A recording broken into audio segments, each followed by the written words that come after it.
whoever you are, wherever you are, I hope you are blessed and doing safe. Ladies and gentlemen, greetings, family.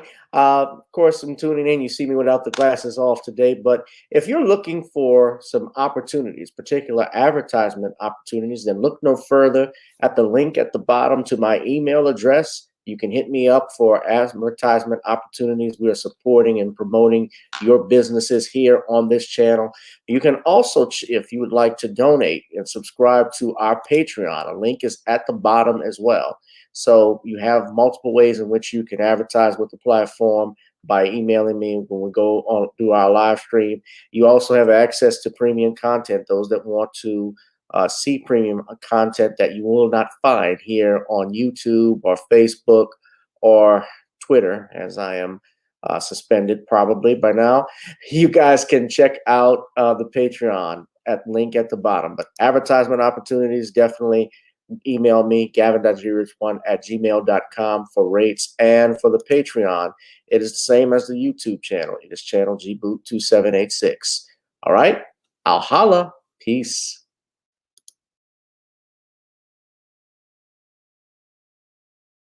Whoever you are, wherever you are, I hope you are blessed and doing safe. You are tuned in to the hottest live topic Thursday on GBoot2786. I'm Gavin Richard. Welcome to Gavin Richard Presents. Whoever you are, wherever you are, I hope you are blessed and doing safe. We will still be discussing the overturning of the wrongful conviction of the legend, the one and only Dr. Bill Cosby, with his former attorney, Hurricane Tom Meserau. Tom, how are you? I'm doing fine. Thank you. Thanks for having me. Also joining me will be the Queen of Receipts. Queen, how are you?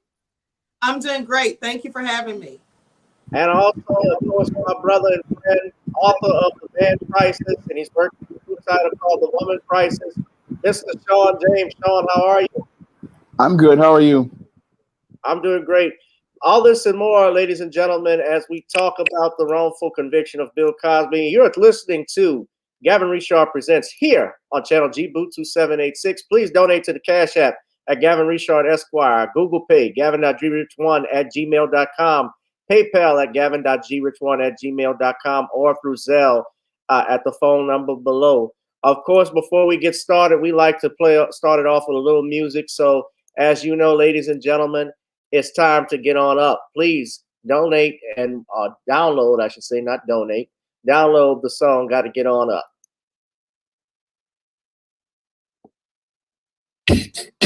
Girl, come on. Gotta dance to the beat, because on the dance floor is where we're living. Show me what you got.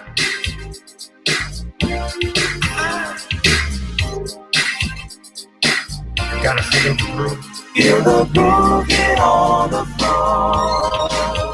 Get on the. Right now the party's wasted. There's nothing much to do. But once the groove gets started, tell me, what do you have to lose? Just look into my eyes, girl, as we glide across the room. And what to my surprise now, the beat takes hold of you. Now if you're feeling like I'm feeling, so come on baby, let's start dealing. Time to get this party started. Ain't no time for the broken hearted. When the rhythm takes hold of you, there's only one thing left to do. Cause the beat is really moving. Time to get your body moving. Gotta get on up and move your body. Cause when the beat is really grooving, start to feel your body moving. Gotta get on up and shake something. Feel the groove, get on the floor. Get on the. Tell the DJ play the whisper, but stay in the groove. Put on that wind and fire. Turn that wheel on a groove. Show me how you do the four corners. Electric slide on two. Hit the bus down, I'll do the button up, baby. if you're feeling like I'm feeling, so come on, baby, let's start dealing. Time to get this party started. Ain't no time for the broken hearted. When the rhythm takes hold of you, there's only one thing left to do. Cause the beat is really moving. Time to feel your body moving. Gotta get on up and move your body. Cause when the beat is really grooving, it's time to feel your body moving. Gotta get on up and shake something. Feel the groove, get on the floor. Get on up. Now, 2020 hasn't been the best year of all times. We've been dealing with death, the pandemic, racism, bad policing, and all the bad rhymes. But like Uncle Snoop once said, if you breathe and you're achieving. So if you're ready, I need you all to get on up. Are you ready? 1 and 2 and 3 and 4. Get your butt on the dance floor. 5 and 6 and 7, 8. This jam we appreciate. We're gonna slide and step on the beat. On the dance floor is where we'll be. Feel the groove, get on the floor. Get on up and move your body. Cause when the beat is really grooving, it's time to feel your body moving. Gotta get on up and shake something. Feel the groove, get on the floor. Get on up, baby. Gotta get on up. Come on, baby. Gotta get on up, baby. Feel the groove, get on the floor. Get on up. Oh, we got to get on up. Welcome, everyone, to another edition of Gavin Richard Presents here on YouTube, on channel GBootu786, on Gavin Richard, and on Facebook. We got over 53 people, probably more than that, here on this tonight broadcast. Whoever you are, wherever you are, I hope you are blessed and doing safe. I wish that I've thought about hitting the stream while Queen Shakur was dancing because she was moving to the beat. I gotta also welcome another special guest, ladies and gentlemen, back by popular demand. Here is Daddy, Leon D. Richard. Hey, Mr. Richard. Hey, Queen, how are you? I'm great. How are you? Hi, That's How are you? Sean Hello, and my, Mr. Shawn. How are I'm you? Mr. I'm Richard. fine. How are you? Hello, sir. How are you, This is Mr. Tom. Meserau? Doing well, thank you. Okay, with that, ladies and gentlemen, I see a lot of people, Tom, too, recognize you out in Los Angeles. Queen Content, peace and blessings. Mr. Meserau, we appreciate you. Been to your free law clinic several times in LA, much appreciated. Well, thank you. Yeah, quite a few people. Someone else said you represented the family of Isaiah Shows.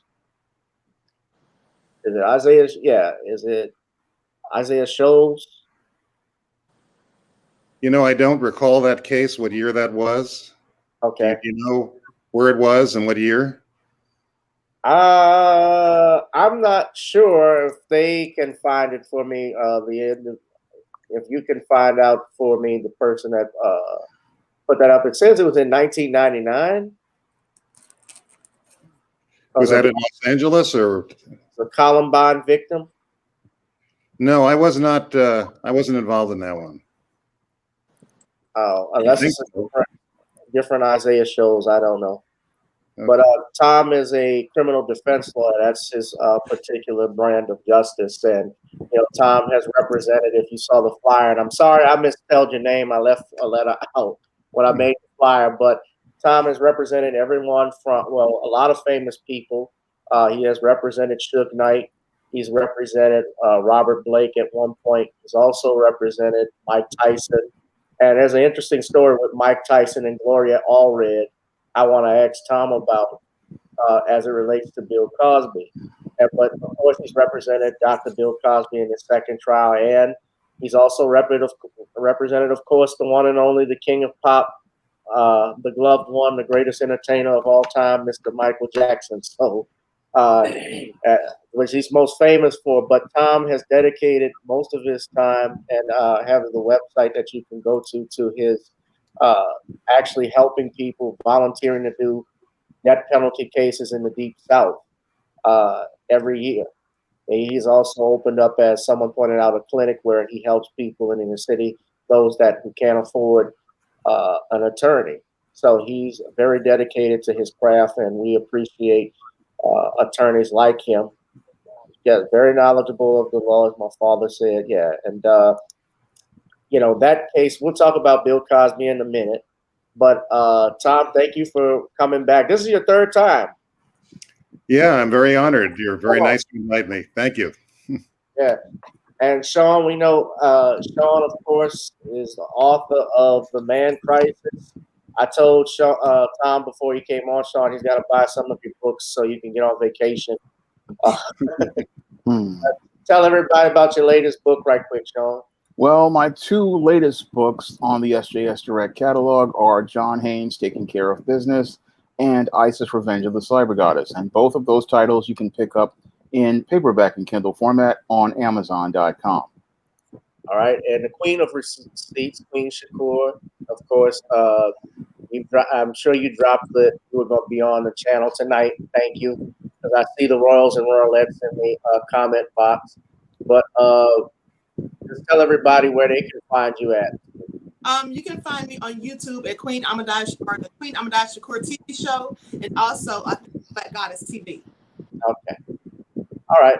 So, Tom, without further ado, I do want to ask you, of course, we're getting to Bill Cosby, but before I forget, this is I'm going to lose my train of thought with all we talk about with Cosby. I wanted to know your opinion about this gentleman, and if you could share a story about him. Ladies and gentlemen, I've talked about this before, but Martin Bashir, of course, was fired, or at least forced out of the BBC after an inquiry found that he had deceived Princess Diana in terms of getting an interview back in 1995. It states here that the BBC fell short of high standards of integrity and transparency over Martin Bashir's 95 interview because it states that he faked documents to obtain the interview. Shawn, is that you with the fan? Yeah. It's at the low speed, but the whole thing is that this room is really hot. I'm sorry. Well, I'll mute you for a second. So, I'll just mute you. You can keep your fan on, Shawn. But I wanted to ask you about that because Tom had, of course, being that he was Michael Jackson's lawyer, we know that Martin Bashir had a lot to do with the trial of Michael Jackson. And Tom, if you could tell us, about Martin Bashir. Well, I have a very low opinion of Mr. Bashir. I think he's one of the most unethical journalists I've ever come across. And as you said, Martin Bashir did a documentary on Michael Jackson. He, in my opinion, fooled his way into Michael Jackson's confidence. And he did that because Michael Jackson revered Princess Diana. Right. He always had a great respect for Princess Diana, for the way she approached life, for the way she broke loose from a lot of the restrictions of her family and marriage in England, and how she went around the world helping children who were victims of landmines, children who were starving in Africa. She was a very unique person to Michael, and he had great respect for her. So Martin Bashir approached Michael and said, look, I've interviewed Princess Diana. She trusted me. You can trust me. I'll basically do a very positive piece on you. This is what Michael Jackson told me. And Michael did a number of interviews in various locations with Martin Bashir. And Bashir put together a documentary that was very, very negative towards Michael Jackson. And Michael was shocked that the documentary came out in the way it did. Fortunately for Michael Jackson, he'd been smart enough to have his own videographer at the interviews. So after Martin Bashir edited out a lot of parts of the interviews so he could make Michael Jackson, in my opinion, look terrible, Michael had the parts he edited out. So the prosecution began investigating Michael Jackson based on some accusations Bashir had made in his documentary. And in my opinion, that documentary led to a series of events that resulted in the prosecution of Michael Jackson for child molestation. And Martin Bashir was the first prosecution witness in that trial. And I cross-examined him, and he refused to answer most of the questions. He asserted the journalistic privilege. And he looked terrible in doing that. He had his high-priced lawyer from downtown Los Angeles instructing him not to answer questions, asserting the journalistic privilege. And I would ask leading questions, as cross-examiners can do. I would ask him, didn't Michael Jackson tell you A, B, C, D, and E? Didn't Michael Jackson do A, B, C, D, and E? And he would just keep asserting the privilege so he couldn't answer or wouldn't answer. I established he'd been disciplined by the BBC. We're talking about, this is the year 2005 I'm talking about. And he did a terrible job for the prosecution, and I think the jury did not like him or trust him. And I think starting their prosecution of Michael with that particular witness, who appeared to be so sleazy and unethical, I think that helped us get an acquittal in the case. Yeah, that mockumentary that he did, I remember when it aired, Michael was smart enough, and I remember they released after the Leaving Neverland video was released that he had his own cameras that were following him too, that were also recording Bashir, and it was contradicting a lot of things that were in the final edited version of Leaving Neverland. See, people don't realize that when they record something, there's other footage that they record, but they edit and space it out so that they can fit it for time and also content. But most importantly, they want to make you look a certain way or fit in a certain narrative. That's what the news media even does. And unfortunately for Michael, it ended up being he turned it into a negative that, like I said, although I think he wasn't the master, I don't believe he was necessarily a mastermind behind it, but he certainly was one of the most important figures in bringing down Michael Jackson wrongly. There is no question about that. No question. Right.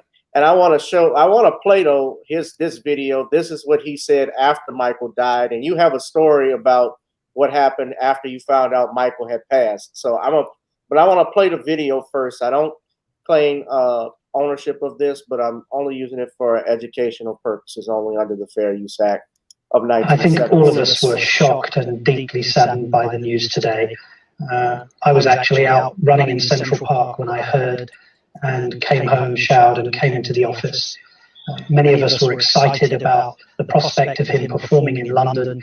Thousands of people had bought tickets from all over the world, and now to hear this news is very, very sad.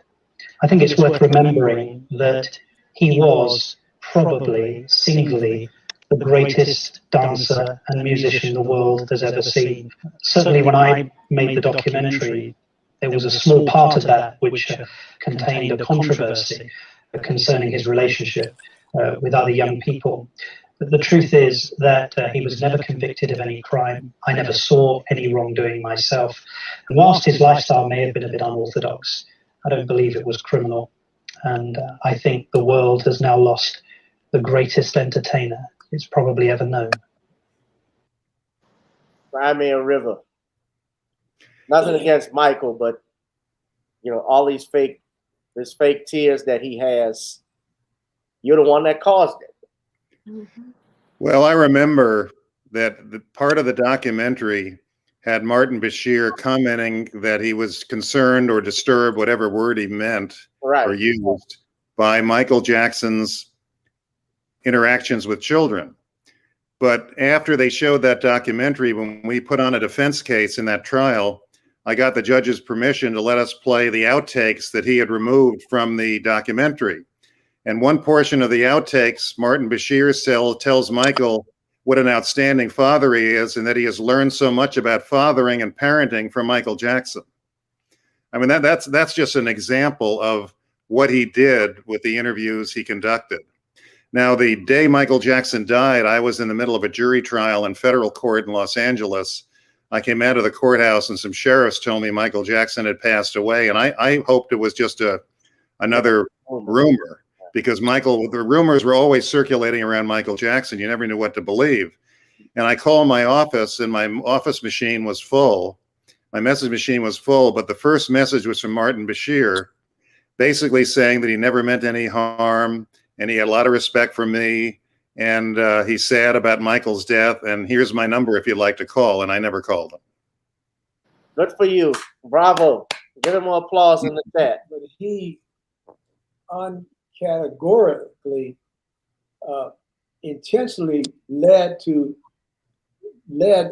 a movement towards Michael's demise in any way, shape, or form that he could. He was intent on destroying this young man. He really Well, I was. think his documentary was meant to make a lot of money for himself, Right. gain a lot of attention for himself, and he did that at the expense of Michael Jackson. And there's no question that documentary led to the prosecution, which was a horrible time for Michael. I sat next to him for 5 months in that courtroom, 5 days a week. And he emotionally and physically, he deteriorated terribly. He was a creative genius, an artist like we've never seen, but not meant to be accused of conspiracy and child abduction and child molestation. It was a horrific experience for him, in my opinion, all instigated by that horrible documentary.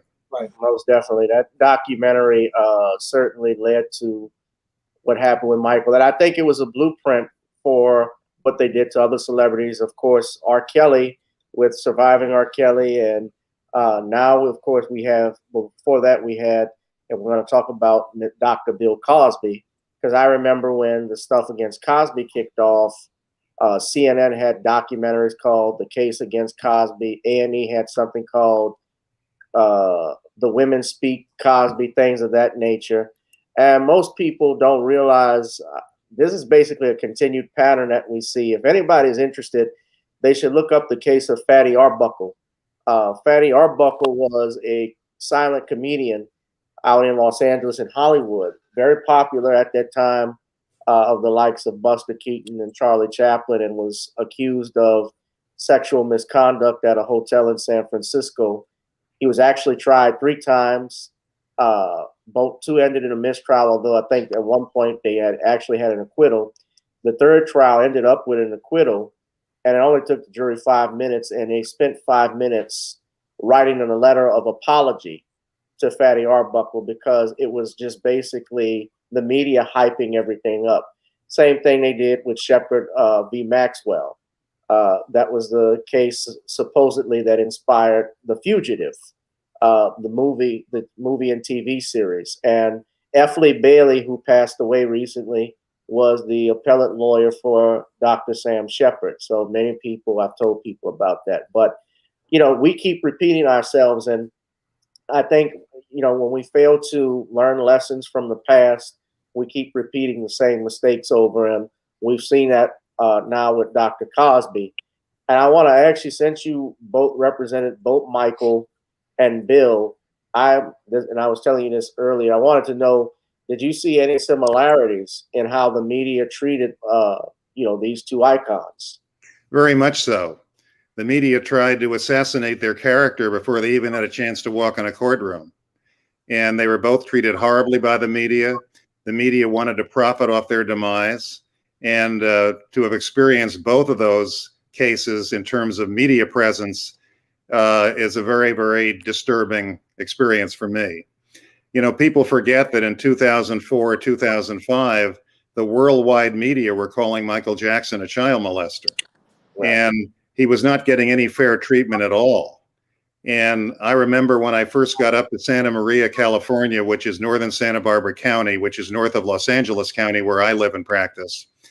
I remember an ABC representative approached me and said, well, you know, we'd like to talk to you about doing a positive piece on Michael Jackson. And I said, well, you don't need to talk to me. You can just do it. The information's out there. Look at the millions, hundreds of millions of dollars he's donated to worthy causes around the world. I said, this is someone who, you know, had a disciplined approach to any concert he went to around the world. If he went any place in the world, he visited a children's hospital to help the kids. He paid for units. He visited burn units. Yeah, he did. He paid for kids who were injured. One kid was burned by his father, was lucky to be alive. Michael paid for his treatment and therapy. He would do this all over the world.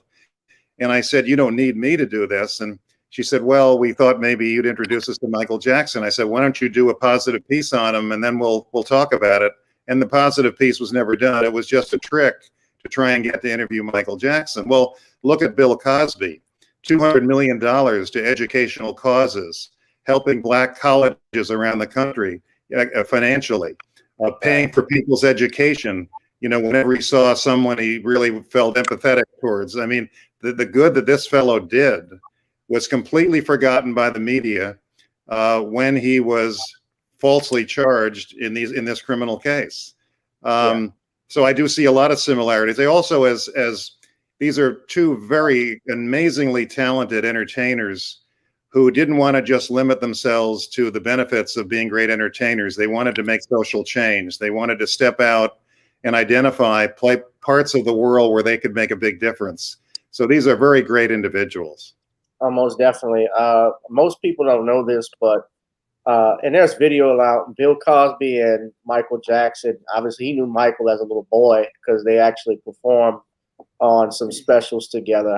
Of course, that's ahead of my time when that happened. But Bill Cosby, well, Michael, and you can attest to this time, he gave Little Richard back or was trying to give him back, according to Dick Gregory, his music publishing that he had lost, of course, because many black artists like Jackie Wilson, Little Richard, Chuck Berry, B.B. King, countless others were ripped off by their record companies. And he gave Little Richard back his catalog for nothing, even giving Sly Stone $1 million for his catalog. So, and you told me before when we did a live stream, Michael always feared people were after him because he had purchased that catalog.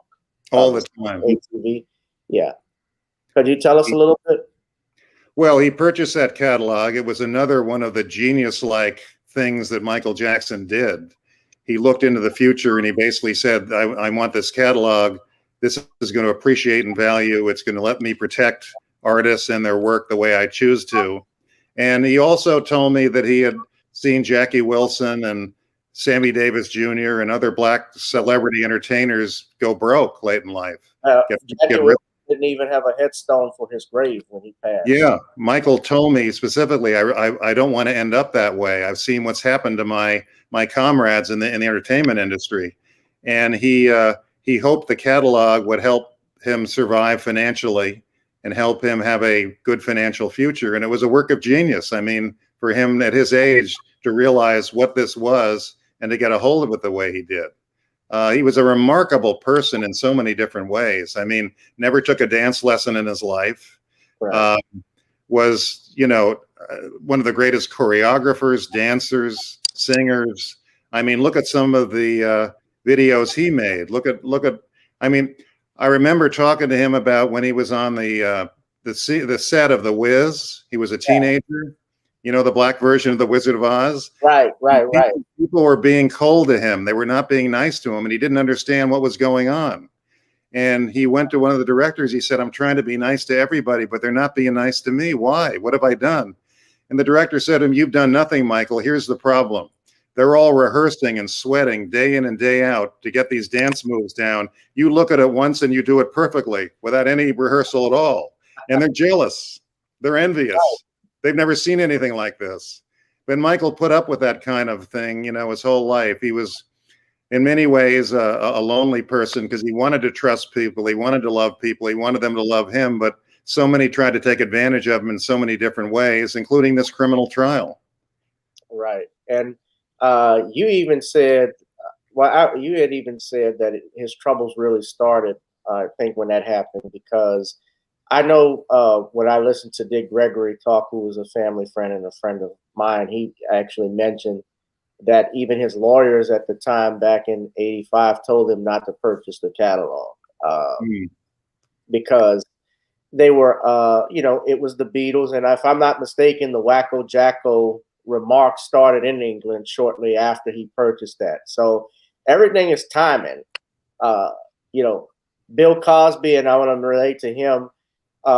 Bill Cosby tried to buy, and I have the proof, he tried to buy NBC on several occasions. Actually, after the Cosby Show aired in 1992, he tried in 93, and he tried again in 2011.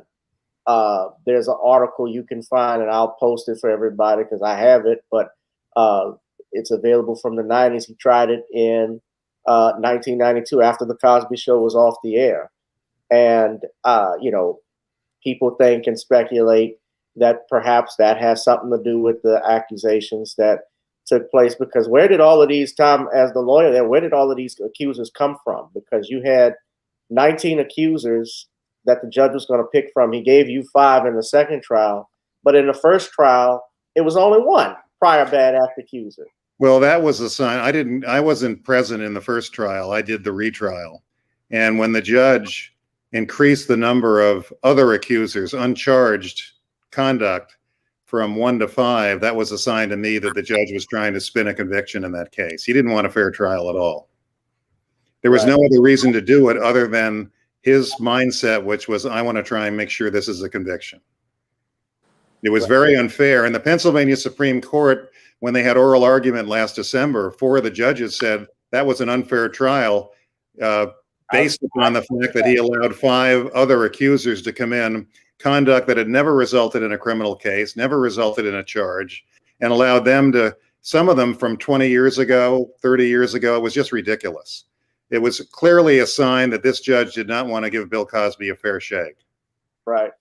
Anyone can go and look at this, although it's in archive, but I'll show it for everyone. Tom, this is what I was referring to. This is in the New York Times. It says, the media business, Bill Cosby trying to buy NBC from GE. GE stands for General Electric. Says Bill Cosby, NBC's brightest star of the 80s, is trying to buy the television network from its current owner, the General Electric Company. Norman Brokaw, the chief executive of the William Morris Agency and Mr. Cosby's personal agent for 30 years, confirmed yesterday that he had discussed Mr. Cosby's intention to make an offer for NBC with Robert C. Wright, the network president. Mr. Brokaw said he flew into New York last week expressly to meet with Mr. Wright. I told him Bill is definitely interested in buying NBC, and Mr. Wright eventually said that NBC is not for sale. For more than 2 years, NBC has been the subject of continuing rumors that it is for sale, especially since its ratings have gone into a steep decline. It says here that Mr. Brokaw said he and Cosby had decided to fully pursue a deal for NBC. He added that Mr. Cosby had met with his lawyer, Herbert A. Chase, if I'm pronouncing that right, to discuss the details of the possible purchase. So for those who are out there who keep saying, stop saying these conspiracy theories, it's not true. He didn't have money for that. Well, he wouldn't have made an offer if he didn't. And my understanding too, the Cosby Show is worth, I don't know if you know this, Tom, but from my estimates, from what my research, over $1 billion in syndication value. Of course, now with the charges that were against him, all of that had dampened. I don't know if it would, well, I guess it's safe to say that it dampened the value of it because networks were pulling it off the air. Did you feel like that, that might have been where this was coming from? Because I'm wondering where all these women came from. I can't get it. Well, I can't prove where this originated, but I do believe it originated in jealousy and envy towards Mr. Cosby. I do believe that. And I believe that when you reach the level of a Michael Jackson or a Bill Cosby, financially, in terms of your status, in terms of your reputation, all of the sharks come out. All of the people come out with their sharp knives to try and cut you down. And I had many talks with Michael Jackson about that. And Michael Jackson hardly trusted an adult because he felt let down so often. He would try to be friends with someone, and the next thing you know, they'd want a loan or a handout or a show. And he said, can't anybody just be my friend because I'm a nice guy? He couldn't find some of the basic friendship and the basic love and attachment that many of us take for granted. But when you reach the stratosphere financially and theatrically and in terms of your talent, and you're also of a race that makes you a target, let's face it. Right. I think both of these men suffered terribly by that combination of things. Yes. The Casio family, I know Michael had been friends with them. Frank Casio, I believe. Yes. Yeah, they talk about their friendship because Michael used to spend over at their house. And yeah, it was very hard because you were a target, essentially. And Michael is what we call a lick. Everybody tried to get a lick off of him. And I'm sure Bill Cosby is the same. Some of your NFL athletes are, and NBA players are the same, although they're not Michael Jackson. I mean, Michael is a universal figure. There are people, it's interesting. I read a story that after Michael died, there was a reporter that was in somewhere, I don't want to say Africa, but I want to say the country because Africa is not a country, it's a continent. But one of the countries, he was there, and this is an area where they have no running water, no electricity, but yet they were all crying. He was like, what's wrong? They had heard Michael Jackson died. And this is an area that didn't have, access to the things that we take for granted. So it shows how universal he was and touched. I mean, kids my nephews are fans of his, and they were not even around to see him. So we'll never see anything like that again. An artist that sold over 1 billion records worldwide, at estimates. Just an amazing person. Yeah, amazing. And a humanitarian. And Michael actually, since we're talking about Bill, a lot of people don't know this, but he actually gave more monies to historically black colleges than any other celebrity, even then Dr. Cosby, I believe, is given between 100 million to 200 million to HBCUs. Right. And none of those, and maybe you can confirm this, but they have never given the money back to him since they took his awards and scholarships. No. So That's terrible. That's my knowledge too. That's what I understanding. Yeah, because and I want to ask you about Howard University because which I don't know if you saw what happened with Felicia Rashad and her remarks because they were upset and calling for her to be fired. Did you have an opinion on that, Tom? Well, I admire her for speaking her mind. She saw injustice. She admitted she saw injustice, and I'm sorry she's being criticized the way she's been criticized. But she had every right to speak her mind about the injustice she saw in the Bill Cosby case. Every right in the world is to express herself, in my opinion. And this is the same Howard University that graduated Thurgood Marshall, who was the first Black Supreme Court Justice of the United States. But on top of that, it's also the same Howard University that had the man who taught Thurgood Marshall, Charles Hamilton Houston, who his nickname was the man who killed Jim Crow, because Charles Houston would actually go in the South. This is a black man that would go in the South and try cases that you wouldn't, you would think a black man couldn't try, wouldn't win. But he did. And the late Stokely Carmichael, Kwame Ture, was a graduate as well. If you study the civil rights movement of the 60s, he was one of my heroes, one of the most courageous human beings ever. This is Charles Houston, ladies and gentlemen. Y'all should look him up. But he was the dean of Howard University Law School. Of course, there are 5 historically black law schools across this country. I graduated from one of them at Southern University. Go Jags. I have to throw that out. And his nickname is the man who killed Jim Crow because as a graduate of Arnhurst College and Harvard Law School, he played a significant role in dismantling Jim Crow laws, especially attacking segregation in schools. And he trained and mentored a generation of black attorneys and founded the NAACP Legal Defense Fund. Well, I'm sorry, Thurgood Marshall founded that. But nevertheless, Charles was a part of that. So how dare Howard University, or I'll call it Coward University, especially after Bill Cosby gave you monies. How dare you try to, I see you enslaved. I'm going to talk to you later because she has she's looking for a New Jersey attorney. But we'll talk with it later. But how dare these universities that got monies from Mr. Cosby and Mrs. Cosby as well, because plays a vital role in that, but then wants to take his awards and scholarships, and I don't know how you can do that if it's in his house. But You took his money. Spelman College, he gave $25 million to. The NAACP, my understanding, he gave carte blanche to use his image and likeness. He didn't charge him a thing. How dare you? And you knew Felicia Rashad where she stood with Bill Cosby because she told you. She said even from the beginning, and she said it was a misquote, but I wish the Queen would stand on it. I'm going to put her picture up. Y'all see her right here. Beautiful woman, always handled herself with class. She said, forget these women. Forget them. That's right.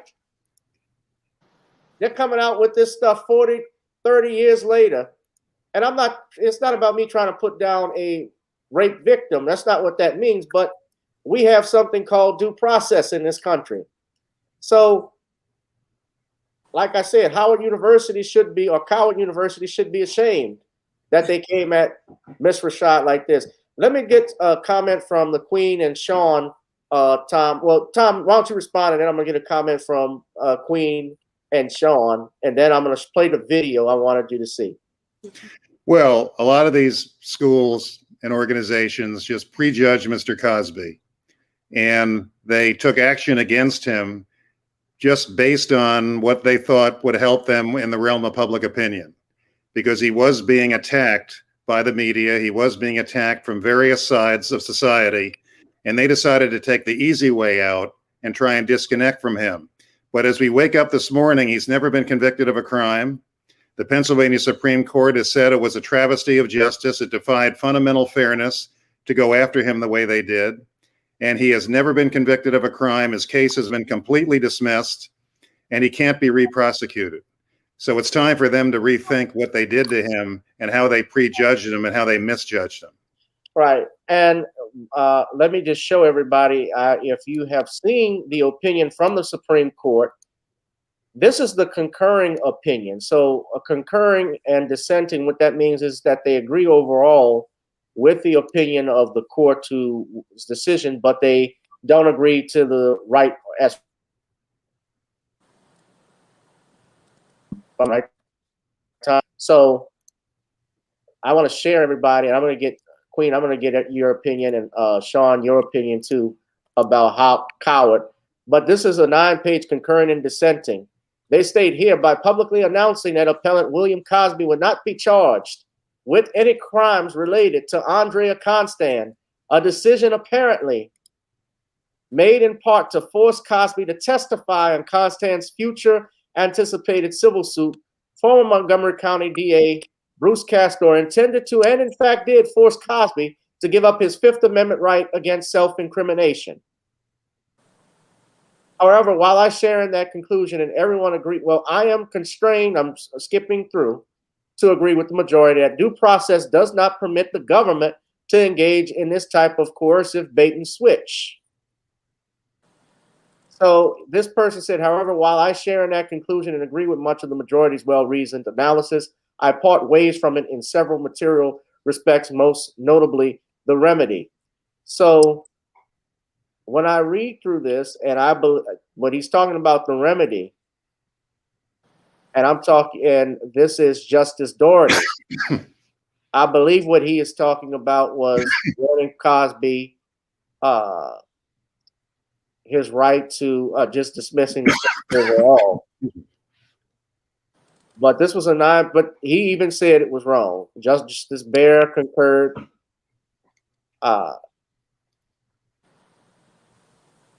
will reach a similar conclusion in this case. Specific performance is only appropriate in drastic circumstances, such as where the defendant detrimentally relies on an inducement and cannot be returned to the status quo ante.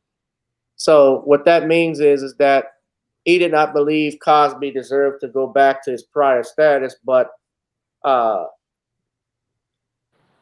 they wanted to enjoin him to the position he enjoyed prior to being forced to surrender his Fifth Amendment right against self-incrimination by simply suppressing the evidence. So in other words, wait, no, I had it right. Yeah, thanks. So in other words, they said he could go to trial on it. They wanted him to go back to trial. Well, look, the important point is this, and people who don't like the result, who don't like Mr. Cosby, are trying to call it a technicality or a procedural maneuver to try and detract from the substance of what happened. What happened was this: the prior district attorney got his other district attorneys together, got two police departments together, Cheltenham and Montgomery County, and they thoroughly investigated these allegations.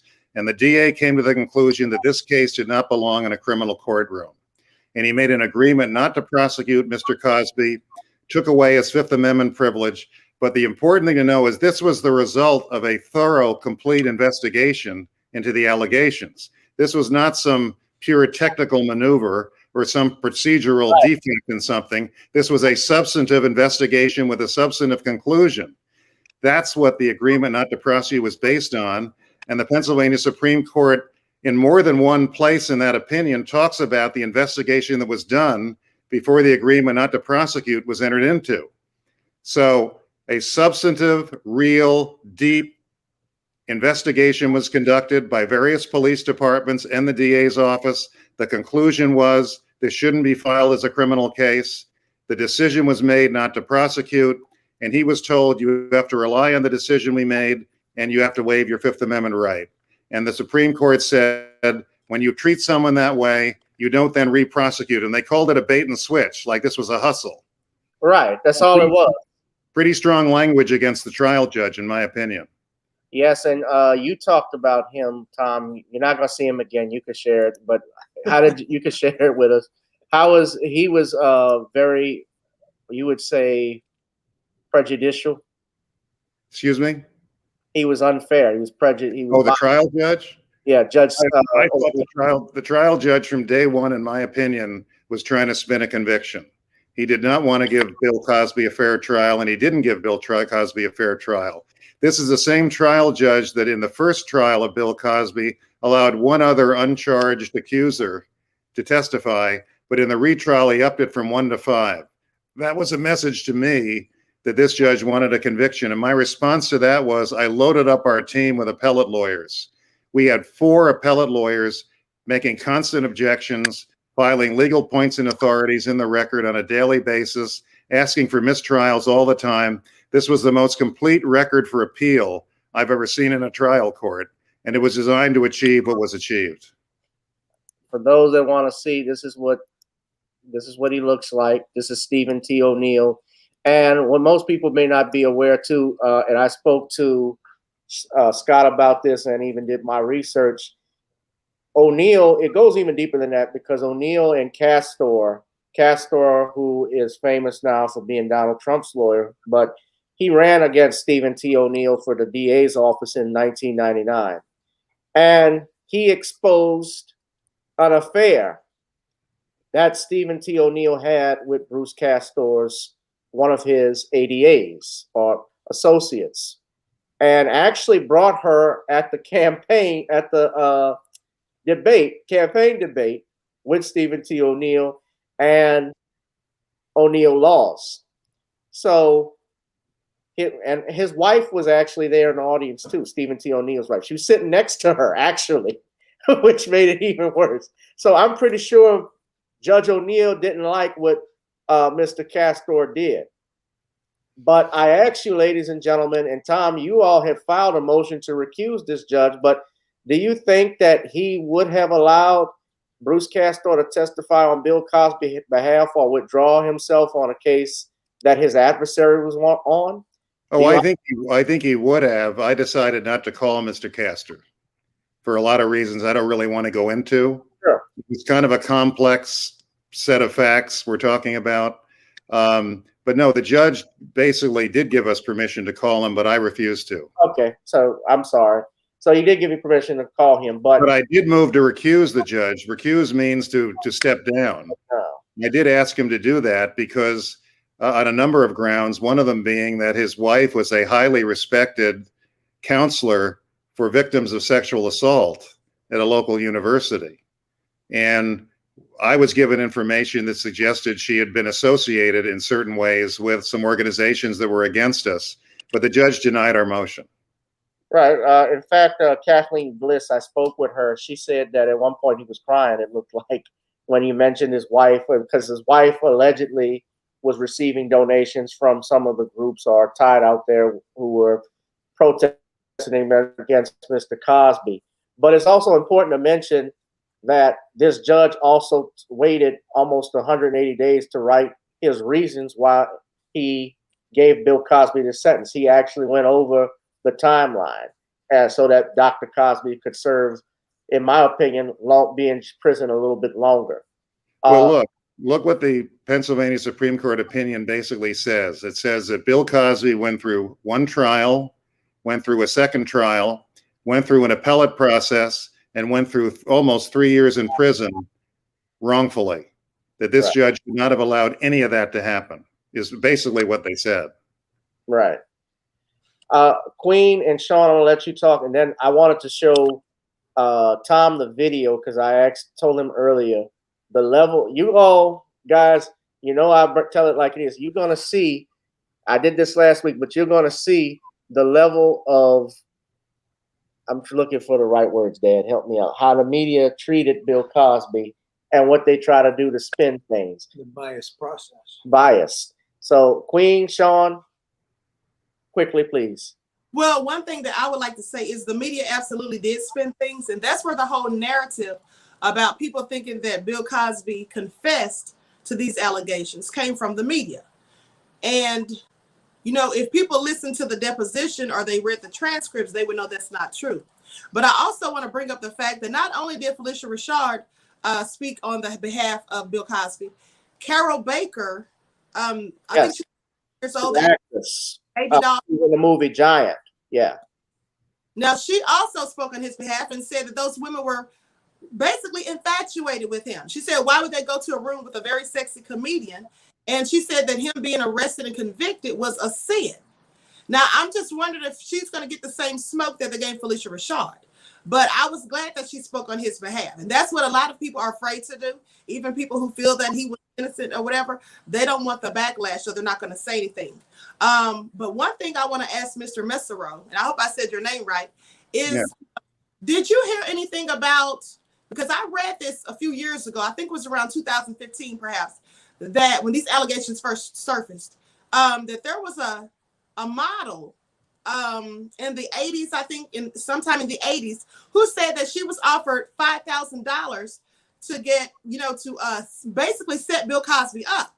And she had a meeting with like 3 men, and then she said no, she turned down the money. And then she said they later called her again and offered her more money, but she refused to do it.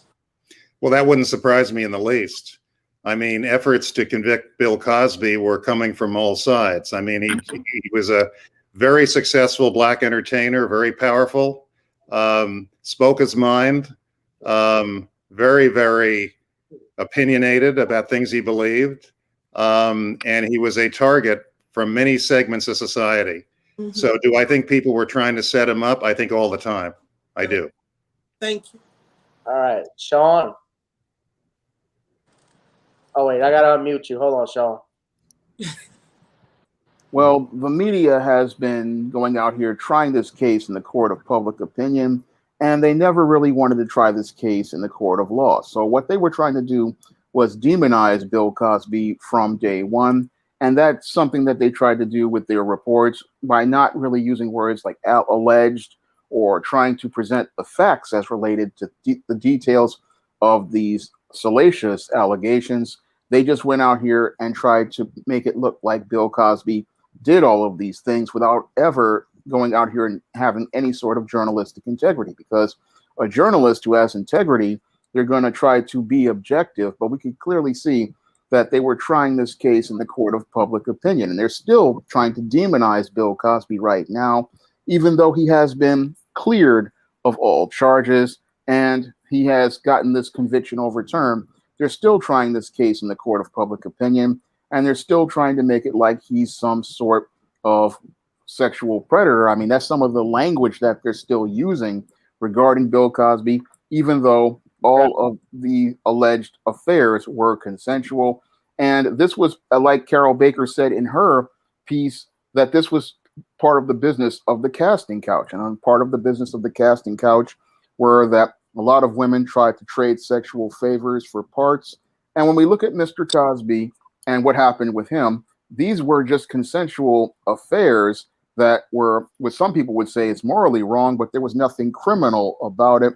And many of these stories that people were presenting, they were exaggerated and made into sex crimes. But when you look at the details of many of these affairs, they were basic affairs, because the critical question people don't ask is why did many of these women continue to have contact with a man who participated in a sex crime in an era like Jim Crow, because we were in the late period of Jim Crow in the late 60s and early 70s.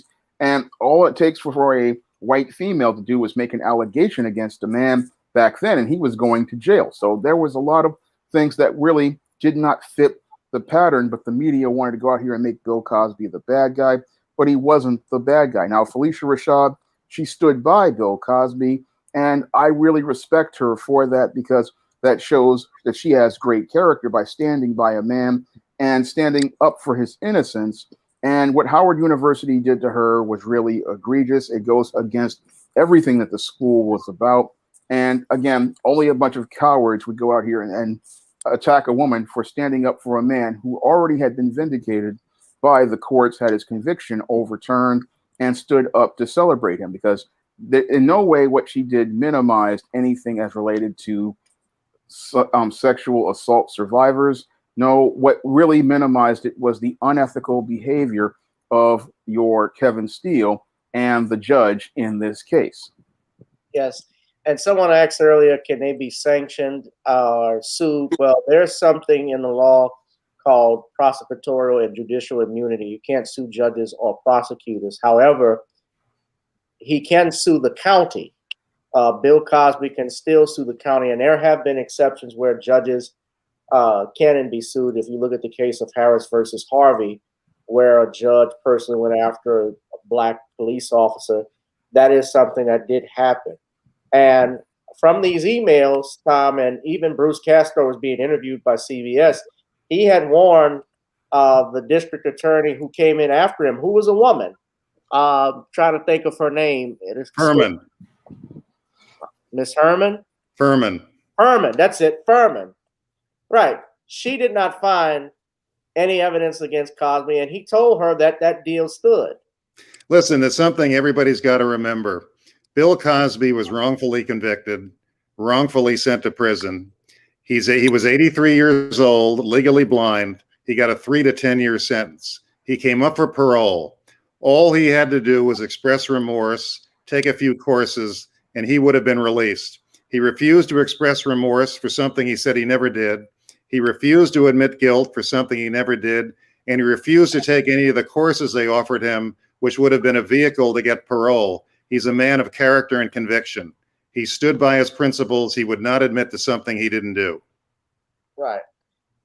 And you guys, you need to read this opinion, because the court looked at the emails. The Supreme Court actually looked at the emails in this case, and I'm looking at it right here. He said, DeRisa, I certainly know better than to believe what I read in the newspaper, and I have witnessed firsthand your legal acumen. So you almost certainly know this already. I'm writing to you just in case you might have forgotten what we did with Cosby back in 2005. Attached is my opinion from then. I'm not going to go through all of it because it's long and we're a little pressed for time. But he essentially states we had a deal in place. He says, knowing the above, referring to once we decided that the chances of prevailing in a criminal case were too remote to make an arrest, I concluded that the best way to achieve justice was to create an atmosphere where Constant would have had the best chance of prevailing in a civil suit against Cosby. Knowing the above, I can see no possibility that Cosby's deposition could be used in a state criminal case, because I would have to testify as to what happened and the deposition would be subject to suppression. I cannot believe any state judge would allow that deposition into evidence, nor anything derived therefrom. So we know a state judge that did it, but if he wasn't supposed to. That's correct. But Ed had a question, but I want to right quick. I have a statement, and that is, first of all, I'm no jurist. I am not an officer of the court. I'm just John Q. Public. And I just wanted to understand or make a statement as clearly as I could. So the way I see it is, you had a DA, the first DA, who stated, okay, I'll give you immunity, you forfeit your Fifth Amendment rights, and I won't hold this against you. And Mr. Cosby agreed, and they went on. Then you had a second DA, a successor, who said, we're going to go after him, and we can use his testimony against him. Why didn't the judge see that this was in error? Because he was prejudiced. That's he was part of it. He was part of it. He was part of the bait and switch. Okay, so then he needs to be disbarred or forced off the bench, because he made a stupid ass decision. He had nothing. Remember, he ran against Mr. Castor for DA and lost. He then became trial judge. Okay. Castor then is beaten by the next DA, who's friendly with the judge. The next DA decides, I'm not going to follow through with Castor's agreement. I'm going to prosecute Bill Cosby. So the defense has a hearing on whether this is appropriate or not. And one of the witnesses for the defense at the hearing under oath is Mr. Castor, who says what he said he did. And the trial judge, his old political opponent in that bitter race, makes a ruling that Castor is not credible and denies the defense motion to dismiss the charges. So, pursuant to that, these women kept coming back to Mr. Cosby's room. And I wanted to ask Tom about that, because I've asked him before, what was it like cross-examining Janice Dickerson? And I don't want to comment on the accusers. Sure. To be honest with you, I know Bill Cosby. I don't know them, and I know Bill Cosby's character, and I know the conversations I had with him, and I know he's a man of character and a man of firm conviction. And he says everything he ever did was consensual. He never committed any type of crime, any sex crime, anything like that. It was always consensual. And I know him and I believe him. Right. And it's astonishing that he was put through this ordeal after having an agreement not to prosecute, after relying on that agreement in a civil deposition, to have another DA who, when he ran for office, was running on a platform that I'll go after Bill Cosby, when he knew there was an agreement not to prosecute. And he knew there was an agreement to confer immunity. And he knew Cosby and his lawyers had relied on it. It's an astonishing... It's a very bad day in the legal system when they put Bill Cosby through this kind of an ordeal. Well, yeah, I believe Kevin Steele should be disbarred and censured. I'll say that and stand on it. And I think Judge O'Neill, he needs to be removed from the bench, because Bill Cosby, at least, and I will agree with the media on this, he did have resources that young black men or any poor person may not be able to have, that was able to go deep and appeal this. But a black man, we know, especially from the allegations being from the 1960s, as far back, the first one was Christy Ruley. I know you don't want to comment, Tom, I'm commenting. She had changed her stories. Drew Story News did an excellent video, excellent documentary, because he's been a supporter of Mr. Cosby on some of these accusers. I've seen one of the Jane Does knew that the Quaaludes that were in question, the Quaaludes, she knew what a Quaalude was because she was a nursing student. And she went back to get money from him, even in the 90s. So I go look it up. She did an interview with People magazine. Her name is Teresa Signice. She did an interview with them. So I can say it. She made it public. But I want to, because I don't want to hold you all day, Tom, but I want to show the audience and everyone and yourself these videos, because there is no difference between CNN and Fox News, especially when it comes to one of our own. And I want to show you the example right now. So let me share the screen right quick. Well, not right quick, but let me share this video.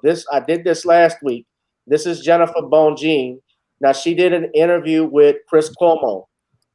Fair Use Act of 1976 is being used for commentary and educational purposes. I already talked with our friend Andrew Jones about this, but Tom, you never saw this yet, but No. you're gonna see how much of a disgrace I'm gonna say it, how Chris Cuomo is in his reporting.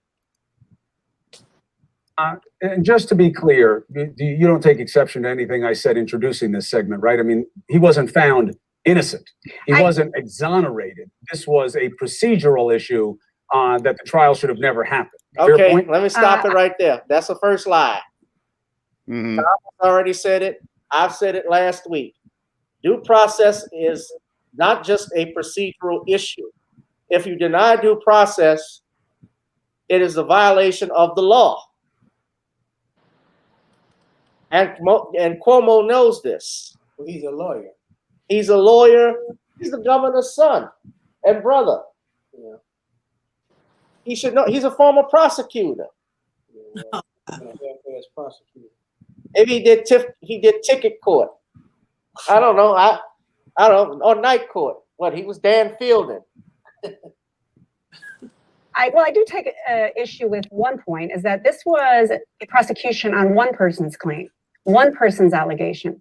This wasn't an indictment involving five women. Let me finish on that point. When your conviction is overturned, ladies and gentlemen, you revert back to your previous status. They said, the Supreme Court said pro ante from the beginning.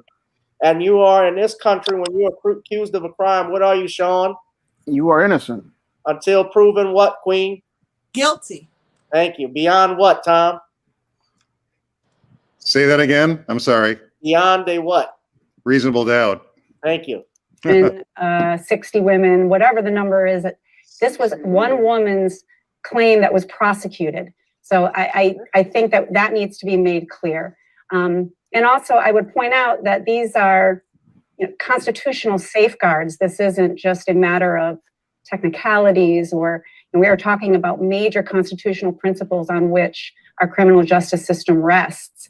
And that's why the remedy was a strong one. So apart from that, I agree that the Pennsylvania Supreme Court wasn't speaking to the guilt or innocence as to Ms. Constant's claims, but it was a single person's claims that were brought in that trial. I'll deal with that in 1 second.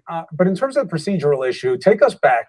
Obviously, you knew this was an opportunity when you were heading into the retrial, and that this criminal prosecution was taking place after one wasn't supposed to happen at all. Was that argued at the time, and why was the prosecution allowed to go forward at the time? Oh, sure, it was argued. Only the media wasn't reporting on it. Nobody was interested in hearing that there had been an agreement, and a lot of this energy, this angry energy, should really be directed at the prosecutors, because this is a case about prosecutorial misconduct. Thank you. You may take issue with Mr. Castor for having made the agreement in the first place, and you should also take issue with the prosecutors who refused to honor that agreement. So that is what the story is here. But yes, it was raised. It was raised before the first trial. It was litigated, and Mr. Cosby and his team vigorously fought that and stated he should never have been prosecuted on account of this agreement.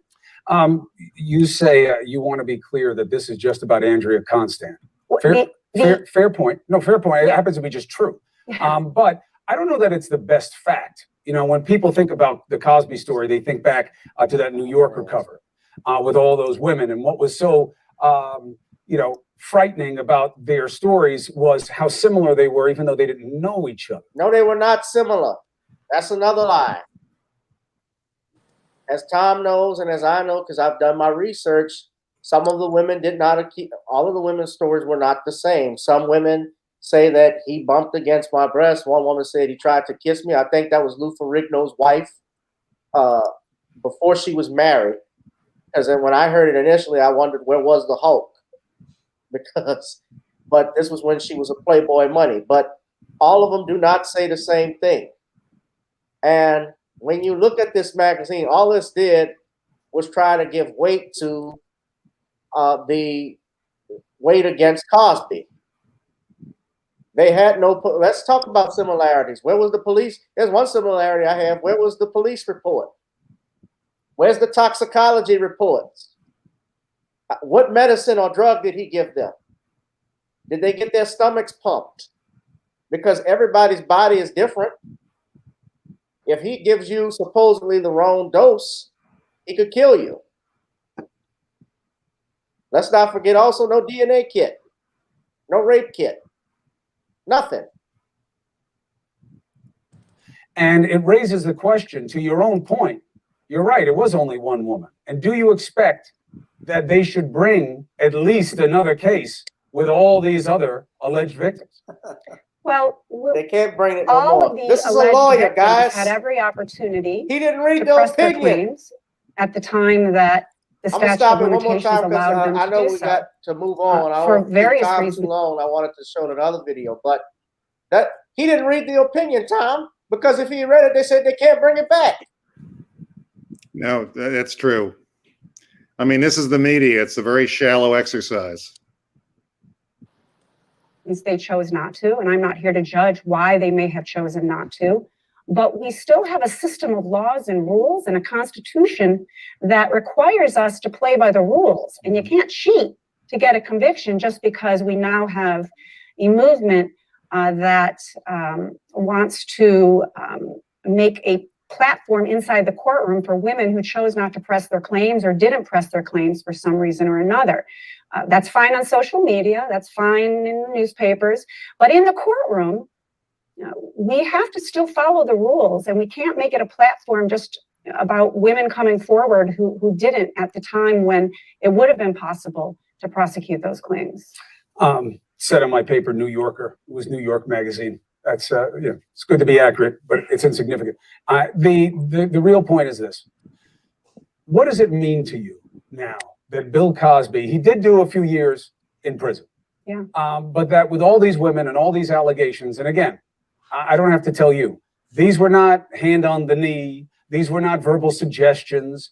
This was a pattern that he acknowledged in that civil trial of, well, you're going to take exception with the word pattern, but he acknowledged when you got quaaludes, was it in your mind that you were going to use these quaaludes for young women that you wanted to have sex with? That's multiple women. That's behavior. That's a pattern. He said, yes. Does it bother you at all that what seemed to be a pretty clear MO for Cosby is going to be mitigated in terms of its punishment? I gotta stop right quick. I know I want to keep the video playing, but that's another trick that they did.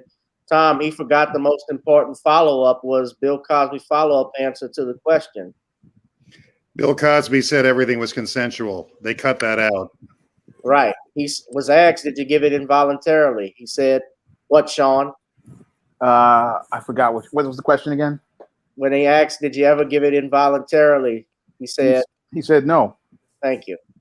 My job is a defense attorney, and I'm very proud of the work we did in upholding the Constitution. And I'm very proud that the Pennsylvania Supreme Court was not influenced by the court of public opinion. And so in that regard, it does not bother me in the slightest. I also believe that we have a trend in our courtrooms where the courtrooms are being infiltrated by the court of public opinion. And that leads to miscarriages of justice. I believe you'll see that with the Weinstein case as well, which I consulted on. That was the same scenario. And I have no problem with a just and righteous verdict if you get there a fair way. But when you cheat to get there, there is no righteousness or justice in that verdict. And that, unfortunately, is what happened. Both in Mr. Cosby's case. I'm with you that the game has to be played. We all know the adage that 100 guilty men should go free, or women, so that one innocent is not punished wrongfully. I hear you. But let's not fake the funk here either. You had a jury hear testimony from Constant and other women, and they convicted him. So this wasn't that it was all manipulation. Well, this was a real jury that got to hear it and found him guilty. You also had a jury that heard evidence they shouldn't have heard, both in the form of this deposition that was obtained illegally, and you also had a jury that heard evidence from, frankly, other bad act, other accusers, it never should have heard, because we don't live in a world where we try people's character, we try crimes. So I do not believe we had a fair trial, and I don't believe you can look at this verdict and put any stock in it, frankly. And also, let's keep in mind that all of this prevented Mr. Cosby from being able to tell his story from the witness stand because of that deposition. So let's not say, oh, this is just a technicality, or we know what really happened. You don't know what really happened. This trial would have been entirely different. And also, it never should have happened in the first place. I'll give you that point because we know it, because the Pennsylvania Supreme Court just litigated that for us. We're good on that. The point about it would have been totally different. Why was Cosby not allowed to testify in his own defense because he gave a deposition in a civil trial? The point is that by taking that illegal deposition, using those words against him, it made it very difficult for him to take the stand. But they were his words. I'm just saying he could have taken the stand. As long as he's going to tell the truth, he couldn't have been in any trouble, right? Well, I'm not talking about the potential for perjury. I'm talking about the fact that we live in a society where you shouldn't have your words used against you. Had he taken the stand, all of those words that he said during this deposition, whether in whatever context they were taken, what unfairly laid out in the way that the civil attorneys did. This was 4 days of deposition. It made it impossible. No defense attorney would have said, yeah, sure, take the stand and deal with these, again, a deposition statements that were illegally obtained. Bonjean, I do not disagree with you from a perspective of legal strategy. I'm just saying, in terms of common sense, he could have still testified. I understand why strategically you would have been nuts to stay on the case if he insisted on doing it when you knew what was coming. But I'm just saying, if he had nothing to fear of his own words, he could have made a different choice. No, even innocent people plead the fifth all the time. Absolutely, they do. But I'm saying the idea that this deposition ruined it for him because now he couldn't testify, that's not true. No, the deposition, but it would have made it hard. It wasn't just about the deposition being highly prejudicial if he took the stand. The words that you yourself just quoted came into evidence that were obtained illegally. So if someone is physically coerced into making a statement, we recognize, oh, well, we don't, that's unfair. We can't use that statement. But this is no different in some ways because someone was coerced confession is where somebody's made to say something they don't believe. Not always. Some people are coerced into saying the truth, I guess. But you're talking about statements that were induced involuntarily, in a sense, by making promises that they did not live up to. Absolutely. And you talked earlier in this first segment. What does that mean for these prosecutions where the government needs to rely on these cooperators? Absolutely. If you can't trust the government, do you think Weiselberg or any of these cooperators will come forward with these prosecutions and help the government? If you can't trust them. If you can't trust them? Nope. I don't think so. Me either. So, that's why you got to play the game the right way. And they screwed this up. And that's what the Pennsylvania Supreme Court just said. And they can appeal it. We'll see if they can change the outcome at the next level, if they have any way to do that. But they can't retry it, not for Andrea Constant, not after what the Pennsylvania Supreme Court just said. Not after you on the procedure. It was just the particulars of what this was about and what it isn't about. I mean, I understand. I appreciate you making the case. I've had enough of it. All right. Not like what she was saying one bit. He was being very condescending and rude and trying to constantly cut her off and overtalk her, but at the same time pretending that he agreed with some of her key points when he absolutely didn't. He didn't like the fact that she was not allowing him to paint his false narrative. Most definitely. Not. Someone had asked Mr. Meserau, was there ever a meeting that we all missed and the votes when it went on in public? Mr. Meserau, was there ever a meeting that we all missed and the votes went in on when public opinion began to matter? And if so, as the chairman of the board, so I don't know how to answer that, except let me say this. I defended actor Robert Blake in his famous murder case years ago. It was before the Michael Jackson case. And we were facing a preliminary hearing, and Court TV was very popular in those days. And going into the preliminary hearing, 80+% of Court TV viewers thought Blake was guilty.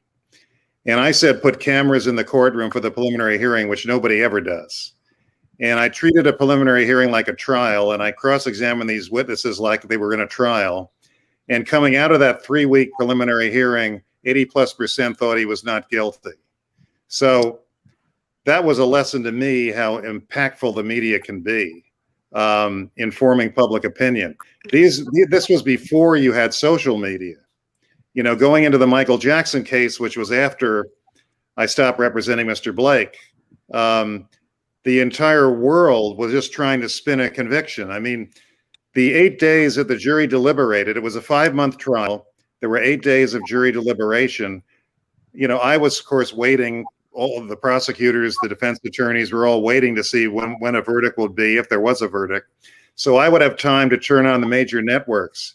And every day that jury deliberated, the major networks had a jail cell where they said Michael Jackson was going to be.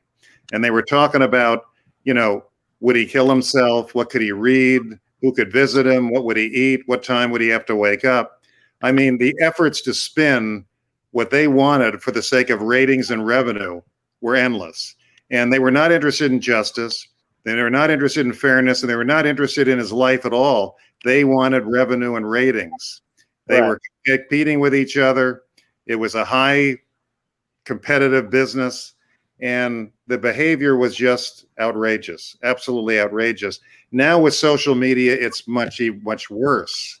So we have to be very mindful how the media can impact the justice system. Absolutely. Because everybody's human and everybody is subjected to it. And when you walk into a courtroom, if you're a potential jury, you have to state, I can be fair. Maybe you think you can be, and maybe you can't. Maybe you have subconscious prejudices and unconscious biases that even you don't know about. Mm-hmm. Right. Which frankly, I think is the biggest problem with racist behavior, not what people consciously think they're doing. It's what they unconsciously do and subconsciously do. The prejudices they grow up with, the way they devalue people without even intending to, without even realizing they're doing it. That's what a lot of current efforts are designed to do, to dig into people's unconscious and subconscious behavior and change it. But the media affects all of this. The media has a tremendous effect on prejudices that people aren't even aware they have. So it's a constant battle to try and keep our courtrooms fair and devoid of prejudice. It's going to be an even bigger battle in the future as the media takes more control, which it's doing. Most definitely. Cheryl asks, could you ask Mr. Meserau why Bill Cosby did not have character witnesses at his trial? That was a strategic decision that I don't want to go into, but you know, character witnesses allow them to start assassinating your character even more than they're already doing. So it's a strategy decision you make in trial. Right, and plus, what Cuomo got wrong, I wonder how he even graduated from law school, because he didn't know Criminal Procedure 101. A defendant does not have a right not only to testify, well, they have a right to testify if they choose to, but they're not compelled, and that cannot be used against them. They also don't have to call a defense if they don't want to. Tom even told me the story, I listened to him about calling the witnesses in Michael's case, and you were wondering or curious about whether or not you should put on either like more witnesses or so forth, but you went ahead and called as your last witness, was it Chris Tucker? Right. Right. And Chris, by the way, I didn't call character witnesses in the Michael Jackson case either. Right. I made a strategic decision not to do that. Chris Tucker was the last witness we called in the defense case of Michael Jackson. He had direct experience with the family of accusers. He testified that he had tried to help them because the son had cancer. And he testified to him telling Michael, be careful of this kid, he's cunning. And he was a very helpful defense witness, but I want to share something with you that the media didn't really pick up. And I'm glad they didn't pick it up, because at the time I didn't want to I was in a community where Michael lived. I didn't have one African-American juror. There was one African-American alternate juror, but he never made it to the jury. And I said early in the case, given the community we're going to try this case in, I don't want racial division. I don't want a racial issue. Michael brings all races together. Look at his music. Look at his children. Look at his way of life. I wanted to emphasize that because of the jury I was facing and what I thought would resonate with them. But Tom Sneddon, the DA who spent his career trying to take down Michael Jackson, then cross-examined Chris Tucker when I was done. And he showed him a picture of Chris Tucker at a wedding with this particular family of accusers. And for the first time in the trial, Chris cracked a joke. He said, "Hey, I like that. Can you get me a copy?" And you know what the DA's response was? "Yes, if you're a good boy." Yeah, I remember that. How did Chris look? That's in the record. Yeah, what did And I looked at the jury. I looked at the jury, and they didn't like it at all. Right. What did Michael say? Michael couldn't believe it. And Again, we low-keyed it because we didn't want to make this a issue of racial division. I wanted Michael acquitted. I wanted him to go home a free man and then make any statement he wanted, do whatever he wanted. I made decisions as a defense attorney, what I thought was necessary to win the case, and his freedom was my first priority. Right. And you told me this. So you even told me a story Berry Gordy said after you won the acquittal, you had breakfast with him, dinner with him and his family. Yes. Berry Gordy, the second Tuesday of every month, he would have a lunch at the Peninsula Hotel with his children, and he would reserve a dining room. And they normally didn't invite anyone outside the family, but they invited me. This was not long after the acquittal of Michael Jackson. And he said to me, "I saw all the different forces trying to get involved in that case. How did you control things? How did you ever manage to deal with that situation?" I said, "I wish I could tell you I'm a genius and here's how you do it, but don't ask me. I'm not sure." Yeah, Berry Gordy, founder of Motown. Yeah, because he cost. Yeah, he said that you cost the media like billions of dollars in that. He said the acquittal cost the worldwide media billions. Yeah, same thing with OJ. Yeah, that's why they were working so hard to see a conviction. Because and when I went in the verdict day, when I went into the courtroom, you know, I got up to counsel table with Michael and the other attorneys. I turned around and I saw the media representatives coming into the courtroom, and they all just looked so thrilled. They had smiles on their face. They had excitement in their eyes. This was going to be a big day. Michael Jackson was going to be hauled off in chains to jail, and there would be months of build up to the sentencing. And they just couldn't wait to see the spectacle. And then when the last acquittal came down, the 14th acquittal, I hugged Michael, and I happened to look over and saw them as they were slowly starting to leave the courtroom, and they all looked depressed. They all looked sad. Their smiles were all gone. The spectacle was over. They hadn't gotten what they wanted, which was to see him, just the most famous, most popular man on earth, to see him splatter and destroyed. That would have made the best story for them, and that's really all they cared about. Right. I want to go ahead and play this next video right quick if I can. I was talking about how there's no difference between CNN and Fox. Look at how they treat Cuomo. You saw how Cuomo treated Cosby, Tom. I don't know if you saw this, but this is Fox FAUX News, and I want everyone to look at how they reacted with Bill Cosby's his overturning of his conviction. Point out that this is the time of year that Shannon Graham anxiously awaits rulings from the Supreme Court. In fact, she's anxiously awaiting two that are coming tomorrow, but it was a different Supreme Court that has captured our attention this afternoon as the Pennsylvania Supreme Court vacates the conviction of convicted sex offender Bill Cosby, who's in that prison, the SCI Phoenix facility northwest of Pennsylvania. And Shannon, this was... Notice how they started by calling him convicted sex offender. Mm-hmm. They did it even in the Griot. They called him a convicted sexual assaulter. Even sometime after he was already acquitted. Doesn't matter. When your conviction is overturned, your status is reinstated. Announcement today that took everybody by surprise. Jada Spilmore saying it's not a surprise that it happened, but certainly the timing of it was a surprise. It is. I mean, of course, his legal team has been working around the clock on appeals, as they should, and working on behalf of their client. But I think this was one of those things that was kind of under the radar. I mean, we knew that this was pending at the Pennsylvania Supreme Court, but it had no tip-off that it was coming today. And I think the fact that it did drop like a bombshell has taken so many people by surprise. Yeah. Geraldo Rivera has joined us now. I don't know if he's on the phone or if he's Hi, actually, John. we can actually see him. Yeah, there we he can is. actually see you. What are you Hi, thinking? Shannon. What are you thinking about what happened We need here, Geraldo? I got a sense of what your thinking is, but you tell us. Well, the timing may be a surprise, but this is what I wrote on September 26, 2018. By most or all accounts, Bill Cosby was a sexual predator who left a trail of human misery and despair. Sentenced to 3 to 10 in state pen, he had it coming. I got to stop right here. Now, this is the same Geraldo Rivera. He is a lawyer. This is the same Geraldo Rivera that blamed Trayvon Martin for wearing a hoodie and got called out in the media. Even Russell Simmons, who's a friend of his, supposedly called him out. And Tom, I remember Geraldo was the one, and no disrespect to Michael, but he was kissing Mike's butt all the time, all praising him and so forth in the media. And I look at how he reacts, you know. Didn't he get punched in the nose by a Klansman there? Yeah. Yeah. Where is he? Still, as an Y'all attorney, listen to I this. predict his Listen. conviction will be overturned.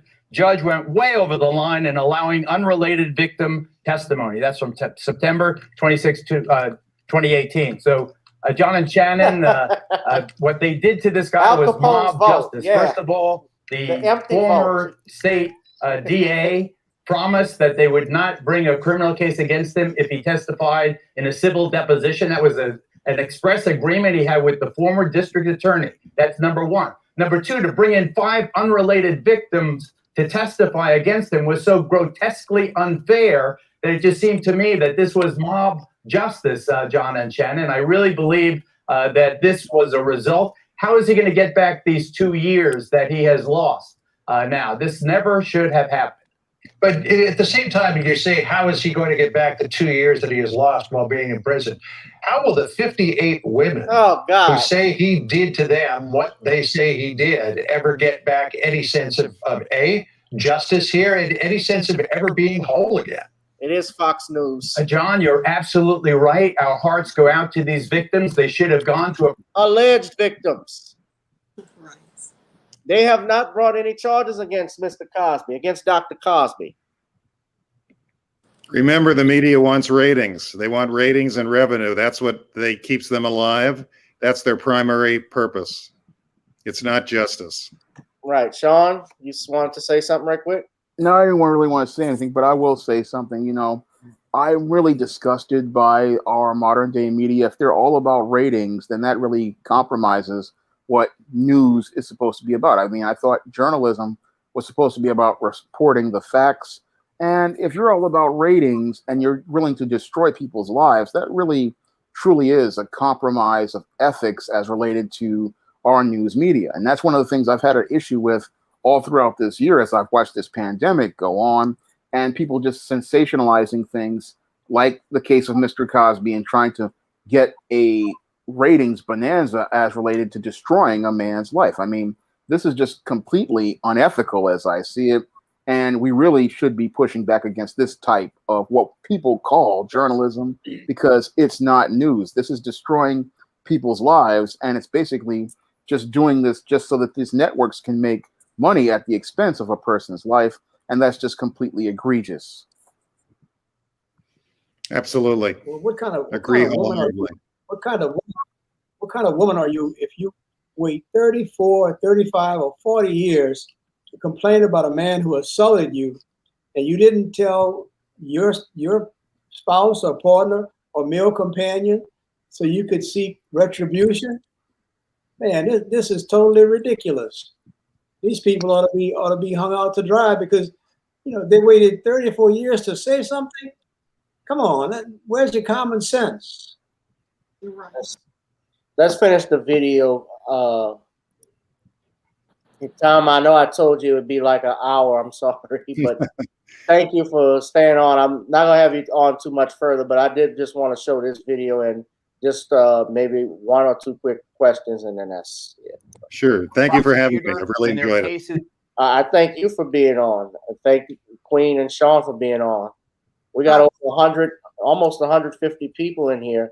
And let me just take this time and say thank you because finally we've reached over 1,000 subscribers on this channel.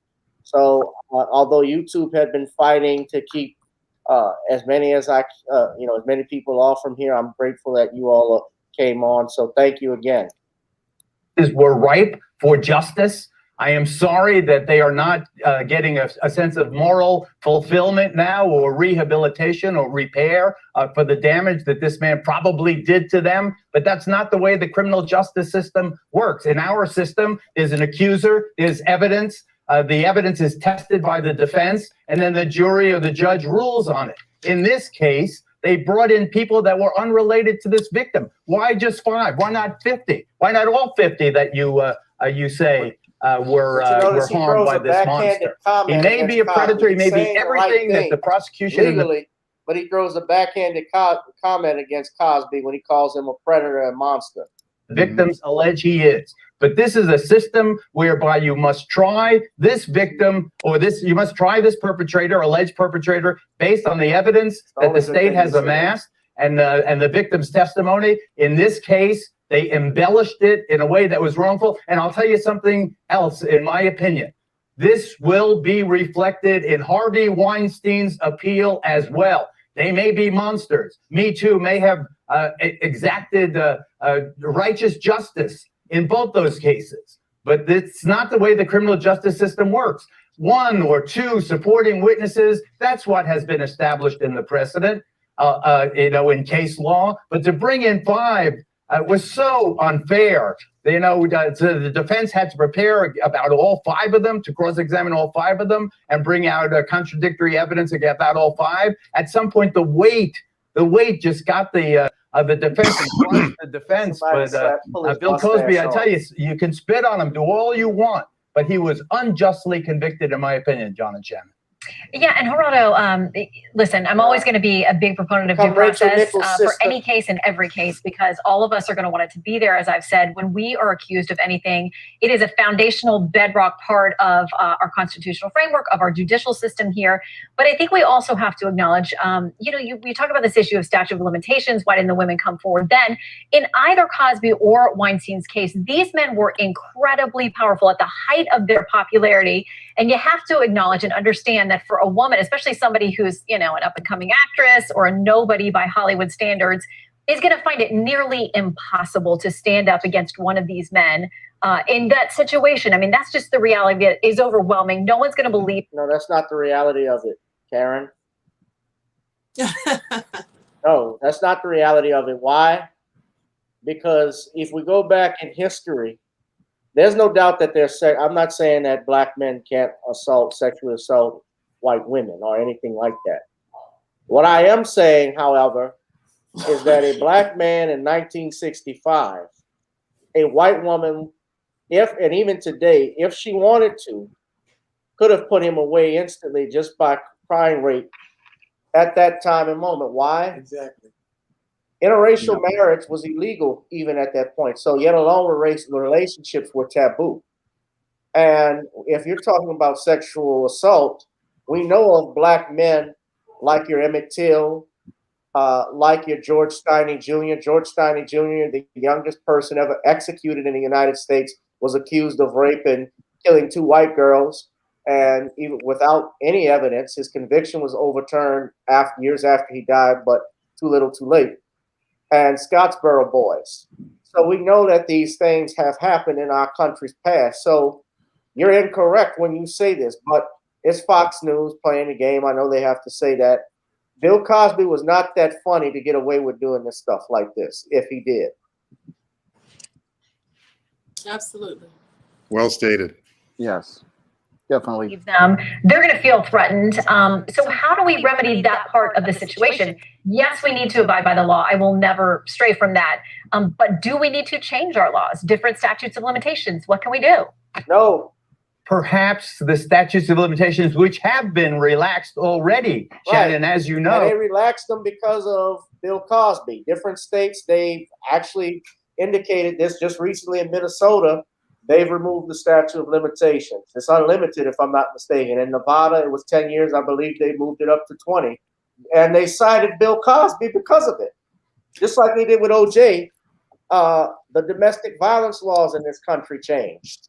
Well, let me tell you what has something to do with that.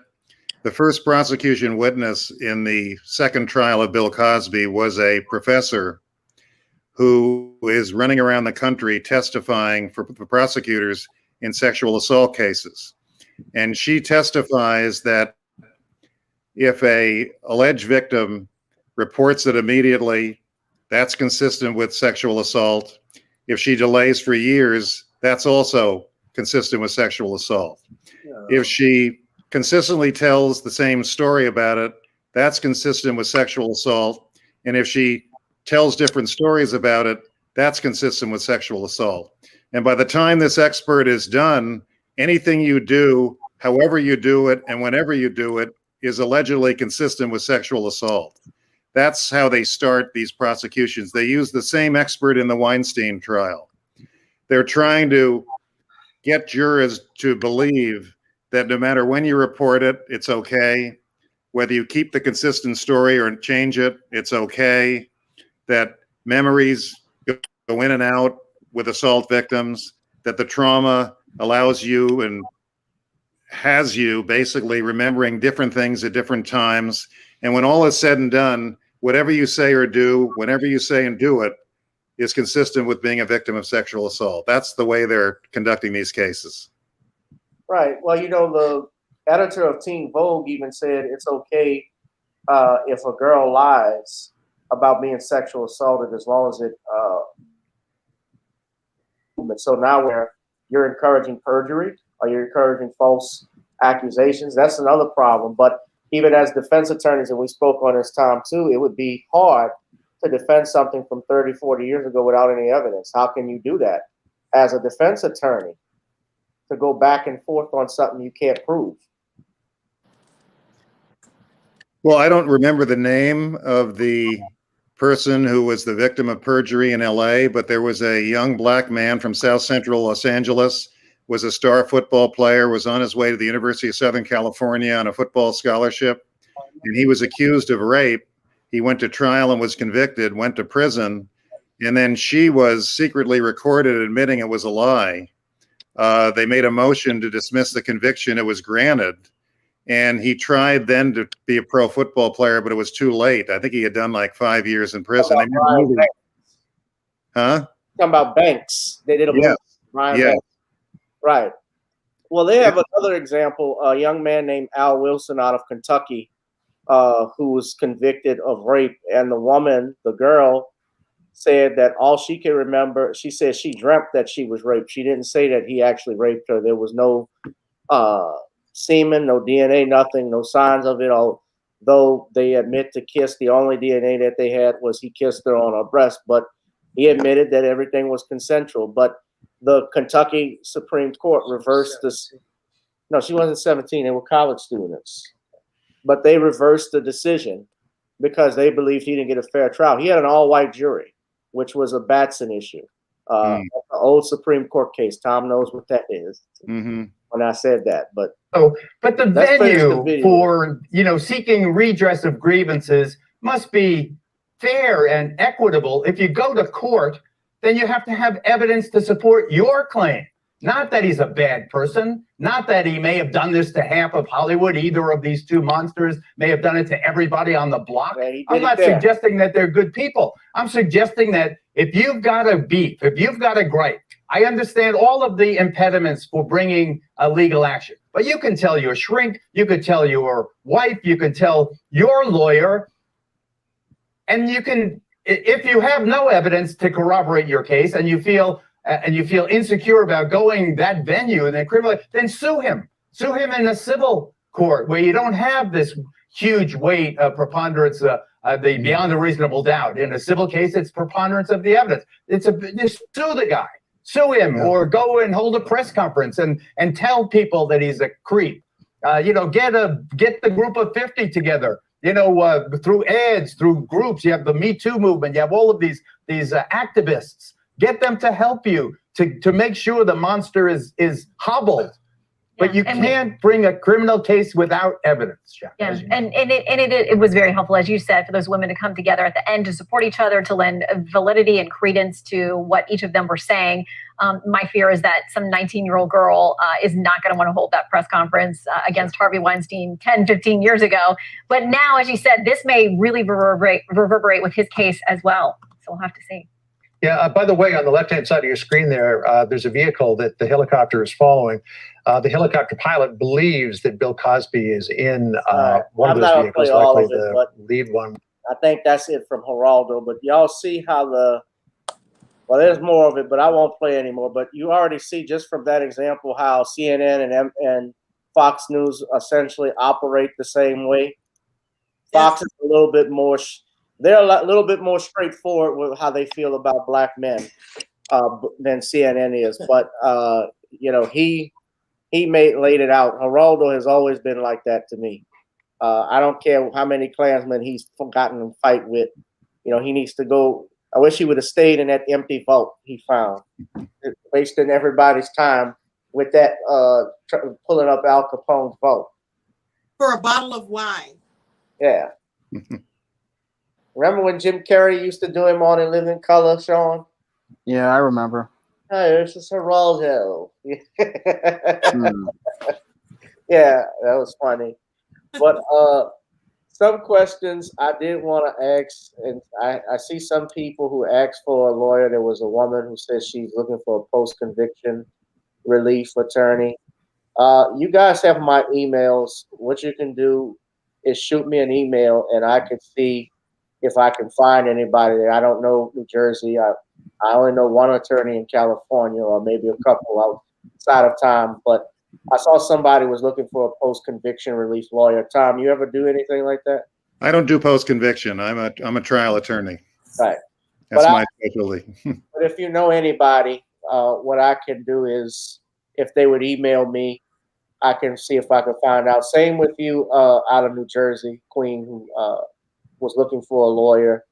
I don't practice in New Jersey, but most I can do is I can look in a directory of my fellow alumni at Southern and see if they're out there, and perhaps if they can respond, they may be able to help you. So I'll just say that, because I see some people, they do that in the comment section. That was Queen Conscious who was looking for an attorney, because she's in Los Angeles. Okay. Well, we'll see if I can find someone. Okay. I can't promise you, but I'll look into it. But I did want to ask quickly. I did want to ask Tom a question, because Bill Cosby did get released, and I think he did an interview actually with NNPA with Stacey Brown, and he, of course, we know that after he was convicted, I know he replaced you with some other lawyers, because then there was an appeals process. And you have been on the record even saying, that's his right, which is a client's right. They can hire him and fire any attorney that they want. But even after the conviction, they asked you and Kathleen Bliss if you plan to appeal, and you vehemently and angry. I never saw you angry before, but you said yes, definitely, when that happened. And Mr. Cosby, he's just shared this interview he did. And I told you, you saw this and read this, Tom.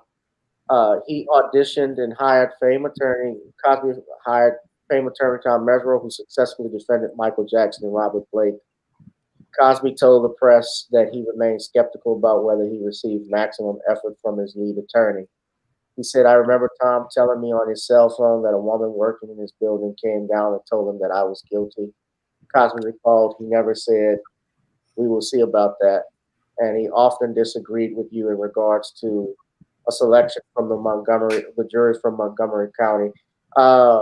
Something about Dave Chappelle too, but I mean, as far as the jury selection and so forth, Tom, if you have a comment about that. Well, look, I've been in this business for decades. I've tried a lot of high-profile cases. When you win one, you're a genius in everything you did. When you lose, you're subject to criticism. It's part of the business. I'm used to it. I frankly don't know anyone who's tried as many high-profile ones as I have. If you think of state court, federal court, white collar, non-white collar, death penalty in Alabama. I mean, I've been the route as a criminal defense lawyer. It's something I believe in. We're not always liked until people need us, or their family members need us, or their friends need us. But listen, when you win, everyone praises you, and if you lose, you're criticized. And I take it as part of the job. And nevertheless, I feel Mr. Cosby's a great man who suffered great injustice, and I wish him the very best. And he should never have been should never have been put through 2 trials, all these appeals, and almost 3 years in prison. It's a travesty of justice. It's a disgrace. Right. I mean, yeah, when something like that happens, you know, I'm sure he would be pissed off and upset. In fact, when Kevin Steele talked about him having an airplane, Tom, you were there. I think Cosby got up and said, you know, I'm paraphrasing, "He doesn't have an airplane, asshole." Out loud. Well, I mean, I don't know what Mr. Cosby's referring to about a woman in my building. There were a number of people who came up to me in my building and actually wished me the best, but said, "We think your client's guilty." And I said to all of them, "He's going to be acquitted. You watch." Right. I did that the Robert Blake case. I did that the Michael Jackson case. So I'm not quite sure what he's referring to.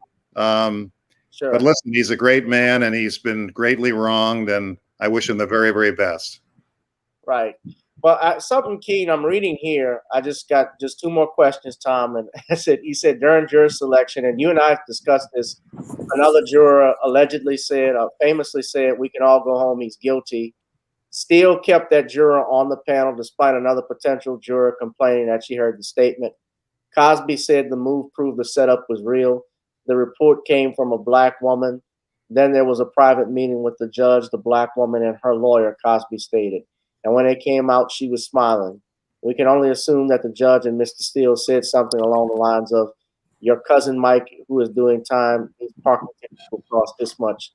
How do you walk out smiling from reporting something like that unless they are tampering with your family? And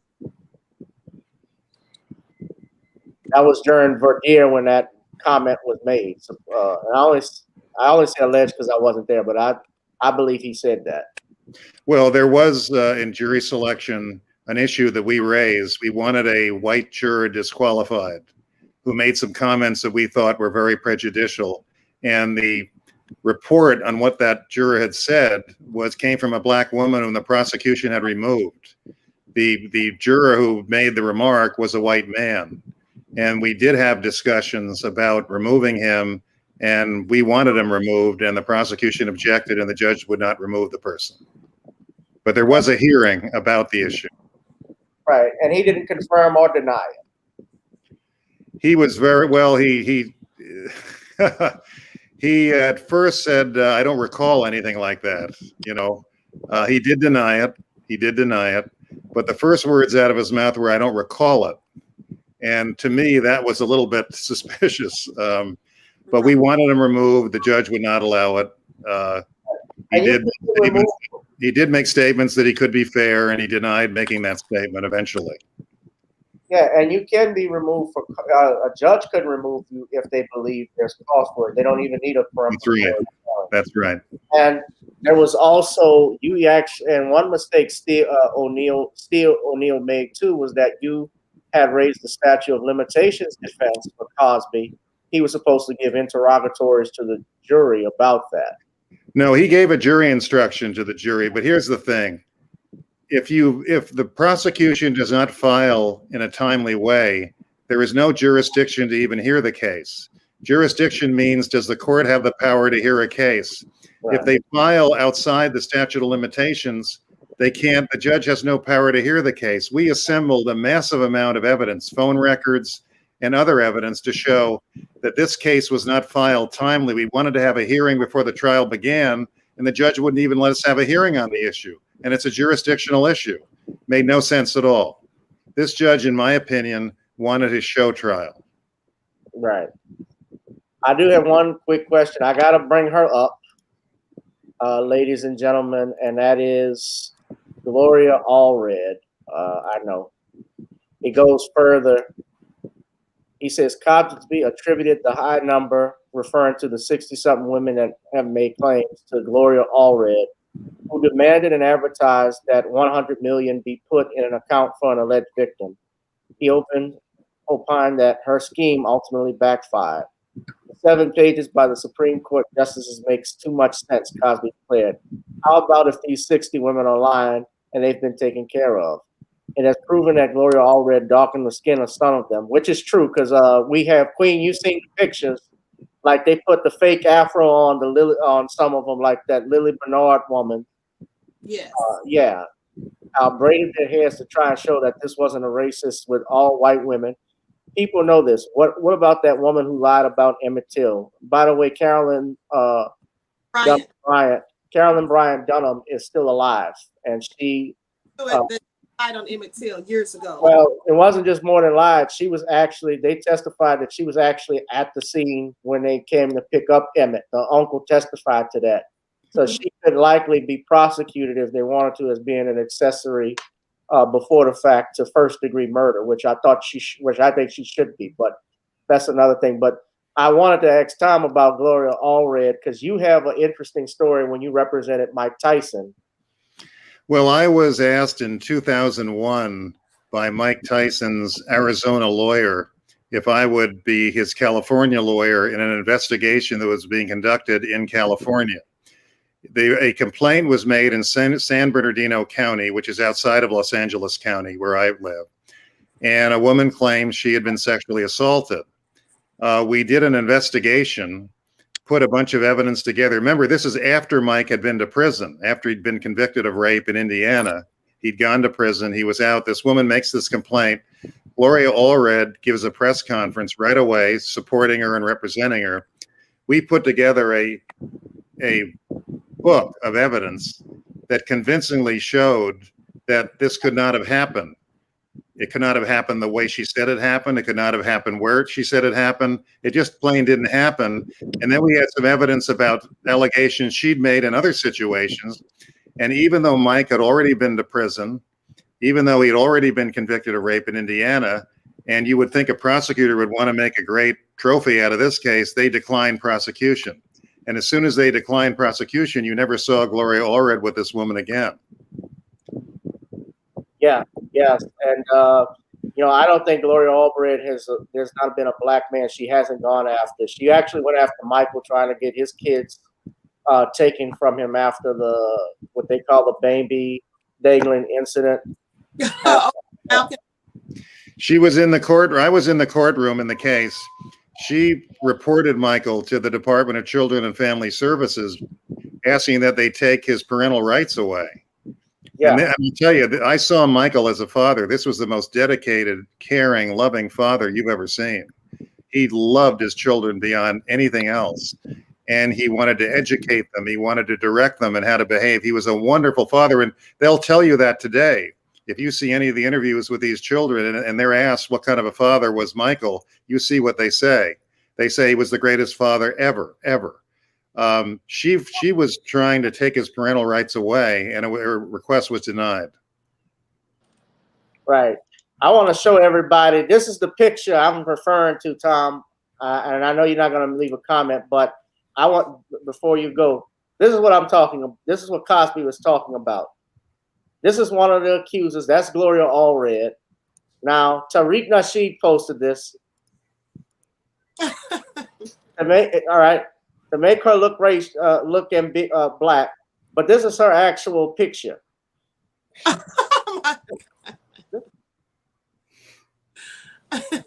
This is Lily Bernard. Now she played Miss Menifee in one of the Cosby Show episodes. She was the pregnant woman. Now she's Cubano. This is her she was at the trial. You don't have to comment, Tom. We will. But and this is the most important to me. This is the most important accuser, because this woman is Shawn Brown. Shawn Brown was the mother, or is the mother, of Autumn Jackson.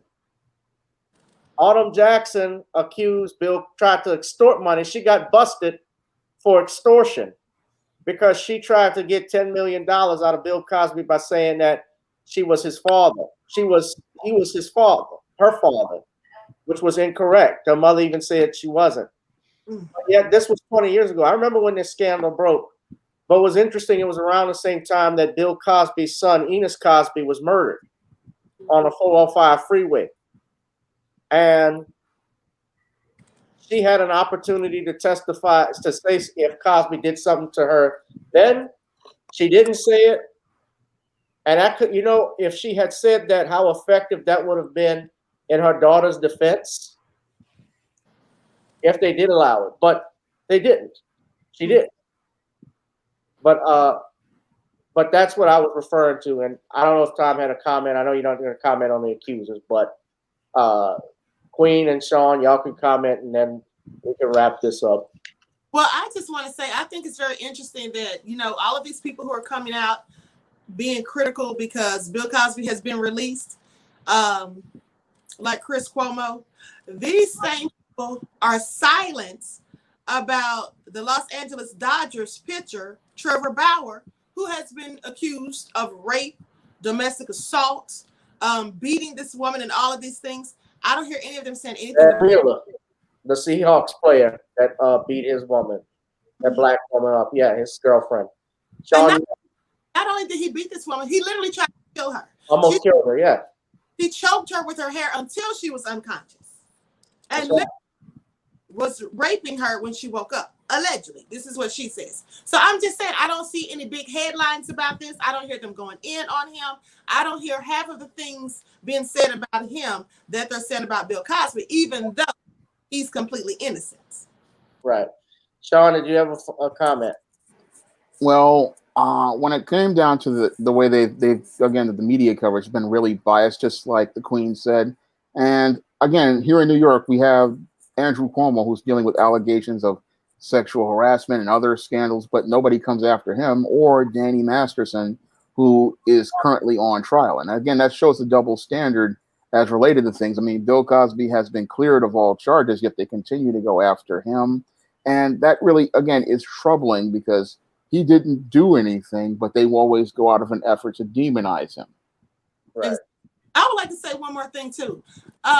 Where is #MeToo with this whole thing with Governor Cuomo and with Trevor Bauer? Because didn't they say #believe all women? So do they mean believe all women when it paints the narrative they want to push? You know, obviously when they were quiet during Biden, when Biden was accused, President Biden. So they didn't say anything. They had nothing. By the way, Shawn, Tom is representing Danny Matheson. I didn't know that. He's a very, very nice person, and going through something he should never be going through. Very nice man. Right. He's pleaded not guilty, and it's a pleasure to defend him. He's a very, very nice person. Tom, before I go, I just want to ask, what did you think of R. Kelly and what's happening with him? Well, I met R. Kelly one time, in Chicago, and the way they've loaded up on him with a federal case in New York, a federal case in Chicago, a state case in Chicago, a state case in Minnesota. I mean, there's something wrong with these multiple prosecutions, and if he survives one, he's got to look at 3 others. That's not justice. That's just abusing the legal system in a way which denies someone the ability to even speak out on their own behalf. I mean, there's something wrong with these multiple prosecutions where they're going to get you coming and going no matter what you do to defend yourself. Something's wrong with it. Ciela Trey asks, why was Cosby's witness from Temple not allowed in the first court case? I think he's talking about Margot Jackson. Tom wasn't wasn't involved. I wasn't in the first trial, but the judge, in my opinion, didn't want Bill Cosby to win. Right. That's why, because there was no reason under the law not to let her testify. There was no evidentiary reason. There was no due process reason. There was no constitutional reason. The only reason was, I don't want Bill Cosby to win. Right. Which is not the way a judge is supposed to behave. Well, most definitely. Well, Tom, I've said this before. I said, if Charles Houston, Thurgood Marshall, and Johnny Cochran came back from the dead to team up with you to make the new dream team to defend Cosby, you guys probably would still have lost. Just how biased that case was. But you're an outstanding attorney, and I thank you for being here. I know I kept you longer than what I said, but sometimes we go longer, especially when this has been a very interesting conversation. And you're a fighter for the people and the work that you've done and working the clinic. So I'm grateful that you've come on the channel again. Third time is the charm, and I'm sure we'll have you more often. Well, thank you very much. It's really been an honor, and I've enjoyed talking to everyone. You're all doing a wonderful job trying to bring justice into a country where very often it doesn't appear. Yes. This fight for justice is never going to end. It's a continual process, and it's not a problem you're going to solve and move on to something else. You always have to be vigilant. You always have to be looking over your shoulder and make sure your fellow citizen gets justice, because if they're denied justice, you're going to be denied it too. Absolutely. Yeah. Best of luck to everyone. Well, what are the far-reaching effects this case will have as a result of the judges' and prosecutors' behavior? You know what? I'll put it like this, and I'll answer it. I'm willing to bet that Kevin Steele and O'Neill will not be reelected next year. If they're not disbarred or were censured in some way, because they have cost the state of Pennsylvania millions by putting this BS case forward. Well, I'm not involved in local politics. I live in California, the other coast, but I have to believe it will have political effects in a future election, because the language of that Pennsylvania Supreme Court opinion is quite strong, calling it a bait and switch and saying other things. I would think this is not going to help either of their political careers. It's a disgrace. What that opinion basically says, if you want to sum up what they say about what happened to Bill Cosby, it was a complete, utter disgrace. Right, and you all can check out that opinion. It's available online. It's open for the public. Check that out. I told Tom myself, I've actually been working on a book on the case, and you all will see that the Commonwealth of Pennsylvania versus William H. Cosby: The Destruction of Due Process in America. And due process has to succeed in this country, or else we can just throw out the whole Constitution, because when it doesn't succeed, this whole thing cracks and crumbles. Like Jim Garrison said in JFK, let justice be done though the heavens fall. So that's what we have to do. But Tom, thank you again. Queen, Shawn, and Dad. What is it? You're speaking too low. Oh, okay. My dad says he's got a career in politics, so he wants to run for senator. So yeah, go ahead, y'all. Well, good luck, Papa Richard. Yeah, well, we have a United States senator who got into the office and then switched parties, in John Kennedy, and he broke a lot of promises. He made a lot of promises that he didn't keep, and in essence, we need somebody in there that's going to fight for the people and not think of his own well-being first. Right. Well done. Well, good luck. Thank you, sir. Queen, Shawn, where can everybody find you? And Tom, I put your website here, but if you want to tell anybody where they can find you, you're more than welcome to do so. Let Tom go first, since he is our special guest. You can just Google my name. You'll find me. Pretty much. Yeah. Thank you. Thank you. Queen? Yes. I would like to, first of all, thank Mr. Meserau for coming on here and speaking with us. It was a pleasure. Thank you. You're welcome. You can find me on the Queen Amadai Shakur TV show Monday through Fridays at 9 a.m. for your morning wake-up call, and then at 6 p.m. every evening for your daily vitamins. You can also find me on Authentic Black Goddess TV with the same schedule, because I stream on both of those simultaneously. All right, Shawn. All right, you can find me on Twitter at twitter.com/ShawnSJames. You can find me on Facebook.com at facebook.com/ShawnSJames. And you can also find me on my YouTube channel, Shawn James, which is spelled ShawnJames. And you can find all of my paperbacks and Kindle books on Amazon.com. Someone, Jacoby, asked, I wonder if Gloria can be disbarred. I mean, Well, she's not even an ambulance chaser. She's the worst of the worst. But she's actually, I don't know, she might cast a spell so she can stay on further. Witches never die. But I know Tom doesn't. Yeah, Tom's had. Have you met her before? Yes, I have on a number of occasions. Okay. Enough said. What color is her broom?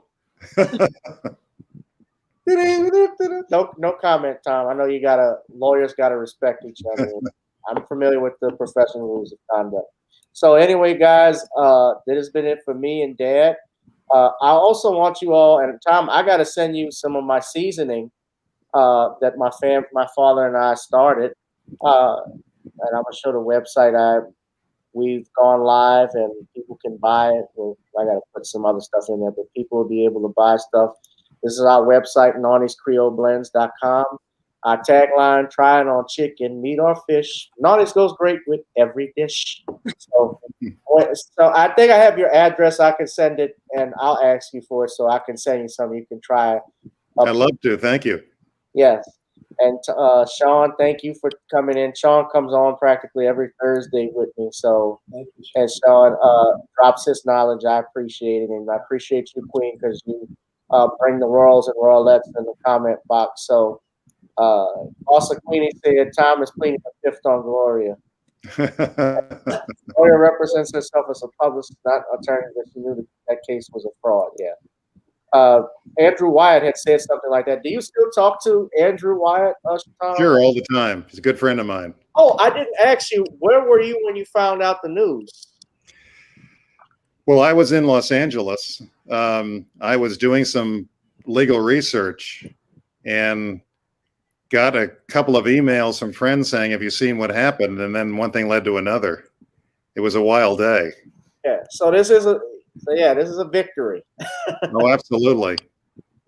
I think most people who follow it closely thought it was going to get reversed on the basis of the other testimony of the 404B witnesses. I think most people were shocked that I know who were following it when the reversal was based on the non-prosecution agreement, and they never got really to the issue of the other women testifying. But it's a better result for Mr. Cosby, because I think if the reversal had been on the basis of the other witnesses testifying, there may have been a chance for a retrial. But they not only reversed the conviction, they said there's going to be no more trial on this issue. It's a great result for Bill Cosby. Right. They should have played his theme music when he was coming out.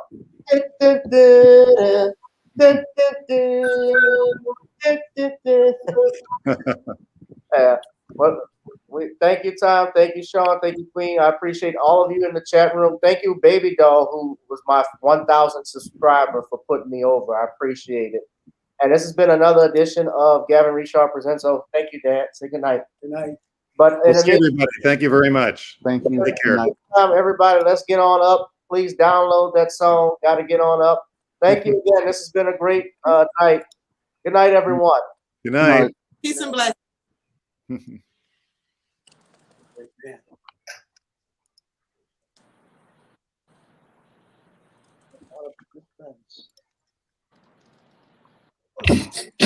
Thank you. Girl, come on. Gotta dance to the beat, because on the dance floor is where we'll be. Show me what you got.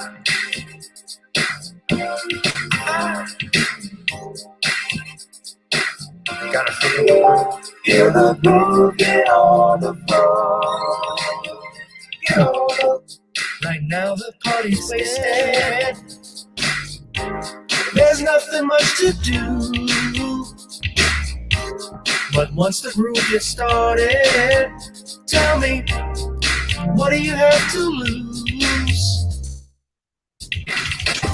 Just look into my eyes, girl, as we glide across the room. And what to my surprise now, the beat takes hold of you. Now if you're feeling like I'm feeling, so come on baby, let's start dealing. Time to get this party started. Ain't no time for the broken hearted. When the rhythm takes hold of you, there's only one thing left to do. Cause the beat is really moving. Time to get your body moving. Gotta get all over and move your body. Cause when the beat is really grooving, start to feel your body moving. Gotta get on up and shake something. Feel the groove, get on the floor. Get on up. Tell the DJ play the whispers. Rock steady in the mood. Put on earth, wind, and fire. Tonight we're gonna groove. Show me how you do the four corners. Electric slide or two. Hit the bus stop or do the bunny hop, baby. It's really up to you. Now if you're feeling like I'm feeling, so come on baby, let's start dealing. Time to get this party started. Ain't no time for the broken hearted. When the rhythm takes hold of you, there's only one thing left to do. Cause the beat is really moving. Time to feel your body moving. Gotta get on up and move your body. Cause when the beat is really grooving, it's time to feel your body moving. Gotta get on up and shake something. Feel the groove, get on the floor. Get on up. Now, 2020 hasn't been the best year of all times. We've been dealing with death, the pandemic, racism, bad policing, and all the bad rhymes. But like Uncle Snoop once said, if you breathe and you achieve. And so, if you're ready, I need you all to get on up. Are you ready? 1 and 2 and 3 and 4. Get your butt on the dance floor. 5 and 6 and 7 and 8. This jam we appreciate. We're gonna slide and step on the beat. On the dance floor is where we'll be. Feel the groove, get on the floor. Get on up and move your body. Cause when the beat is really grooving, start to feel your body moving. Gotta get on up and shake something.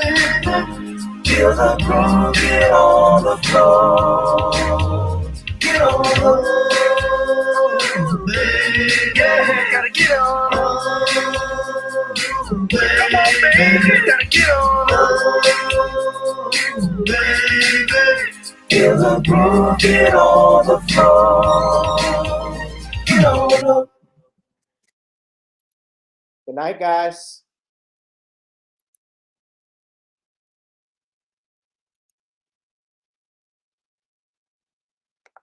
I would like to talk to you about the people who feel the need to keep insulting me and calling me a predator. You people, you can just kiss my black ass. You see, same for you, Howard University. See, I used to love you because I gave the money to the HBCUs, but y'all been cooned out and you're stupid. You say you're stupid. And you know, I talked to the lovely Nicole from Nicole's View. And you know, I thanked her, you know, from the bottom of my heart, you know.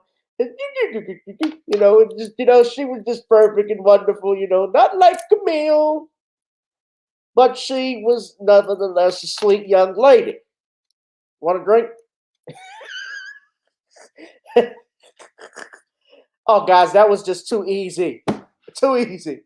Of course, and I'm just playing. I know, Mr. Cosby, I stand by you 100%. But good night. If he's watching his, you know, he's a comedian. He probably would make a joke on that. You shut up, boy. Good night, guys. Good night.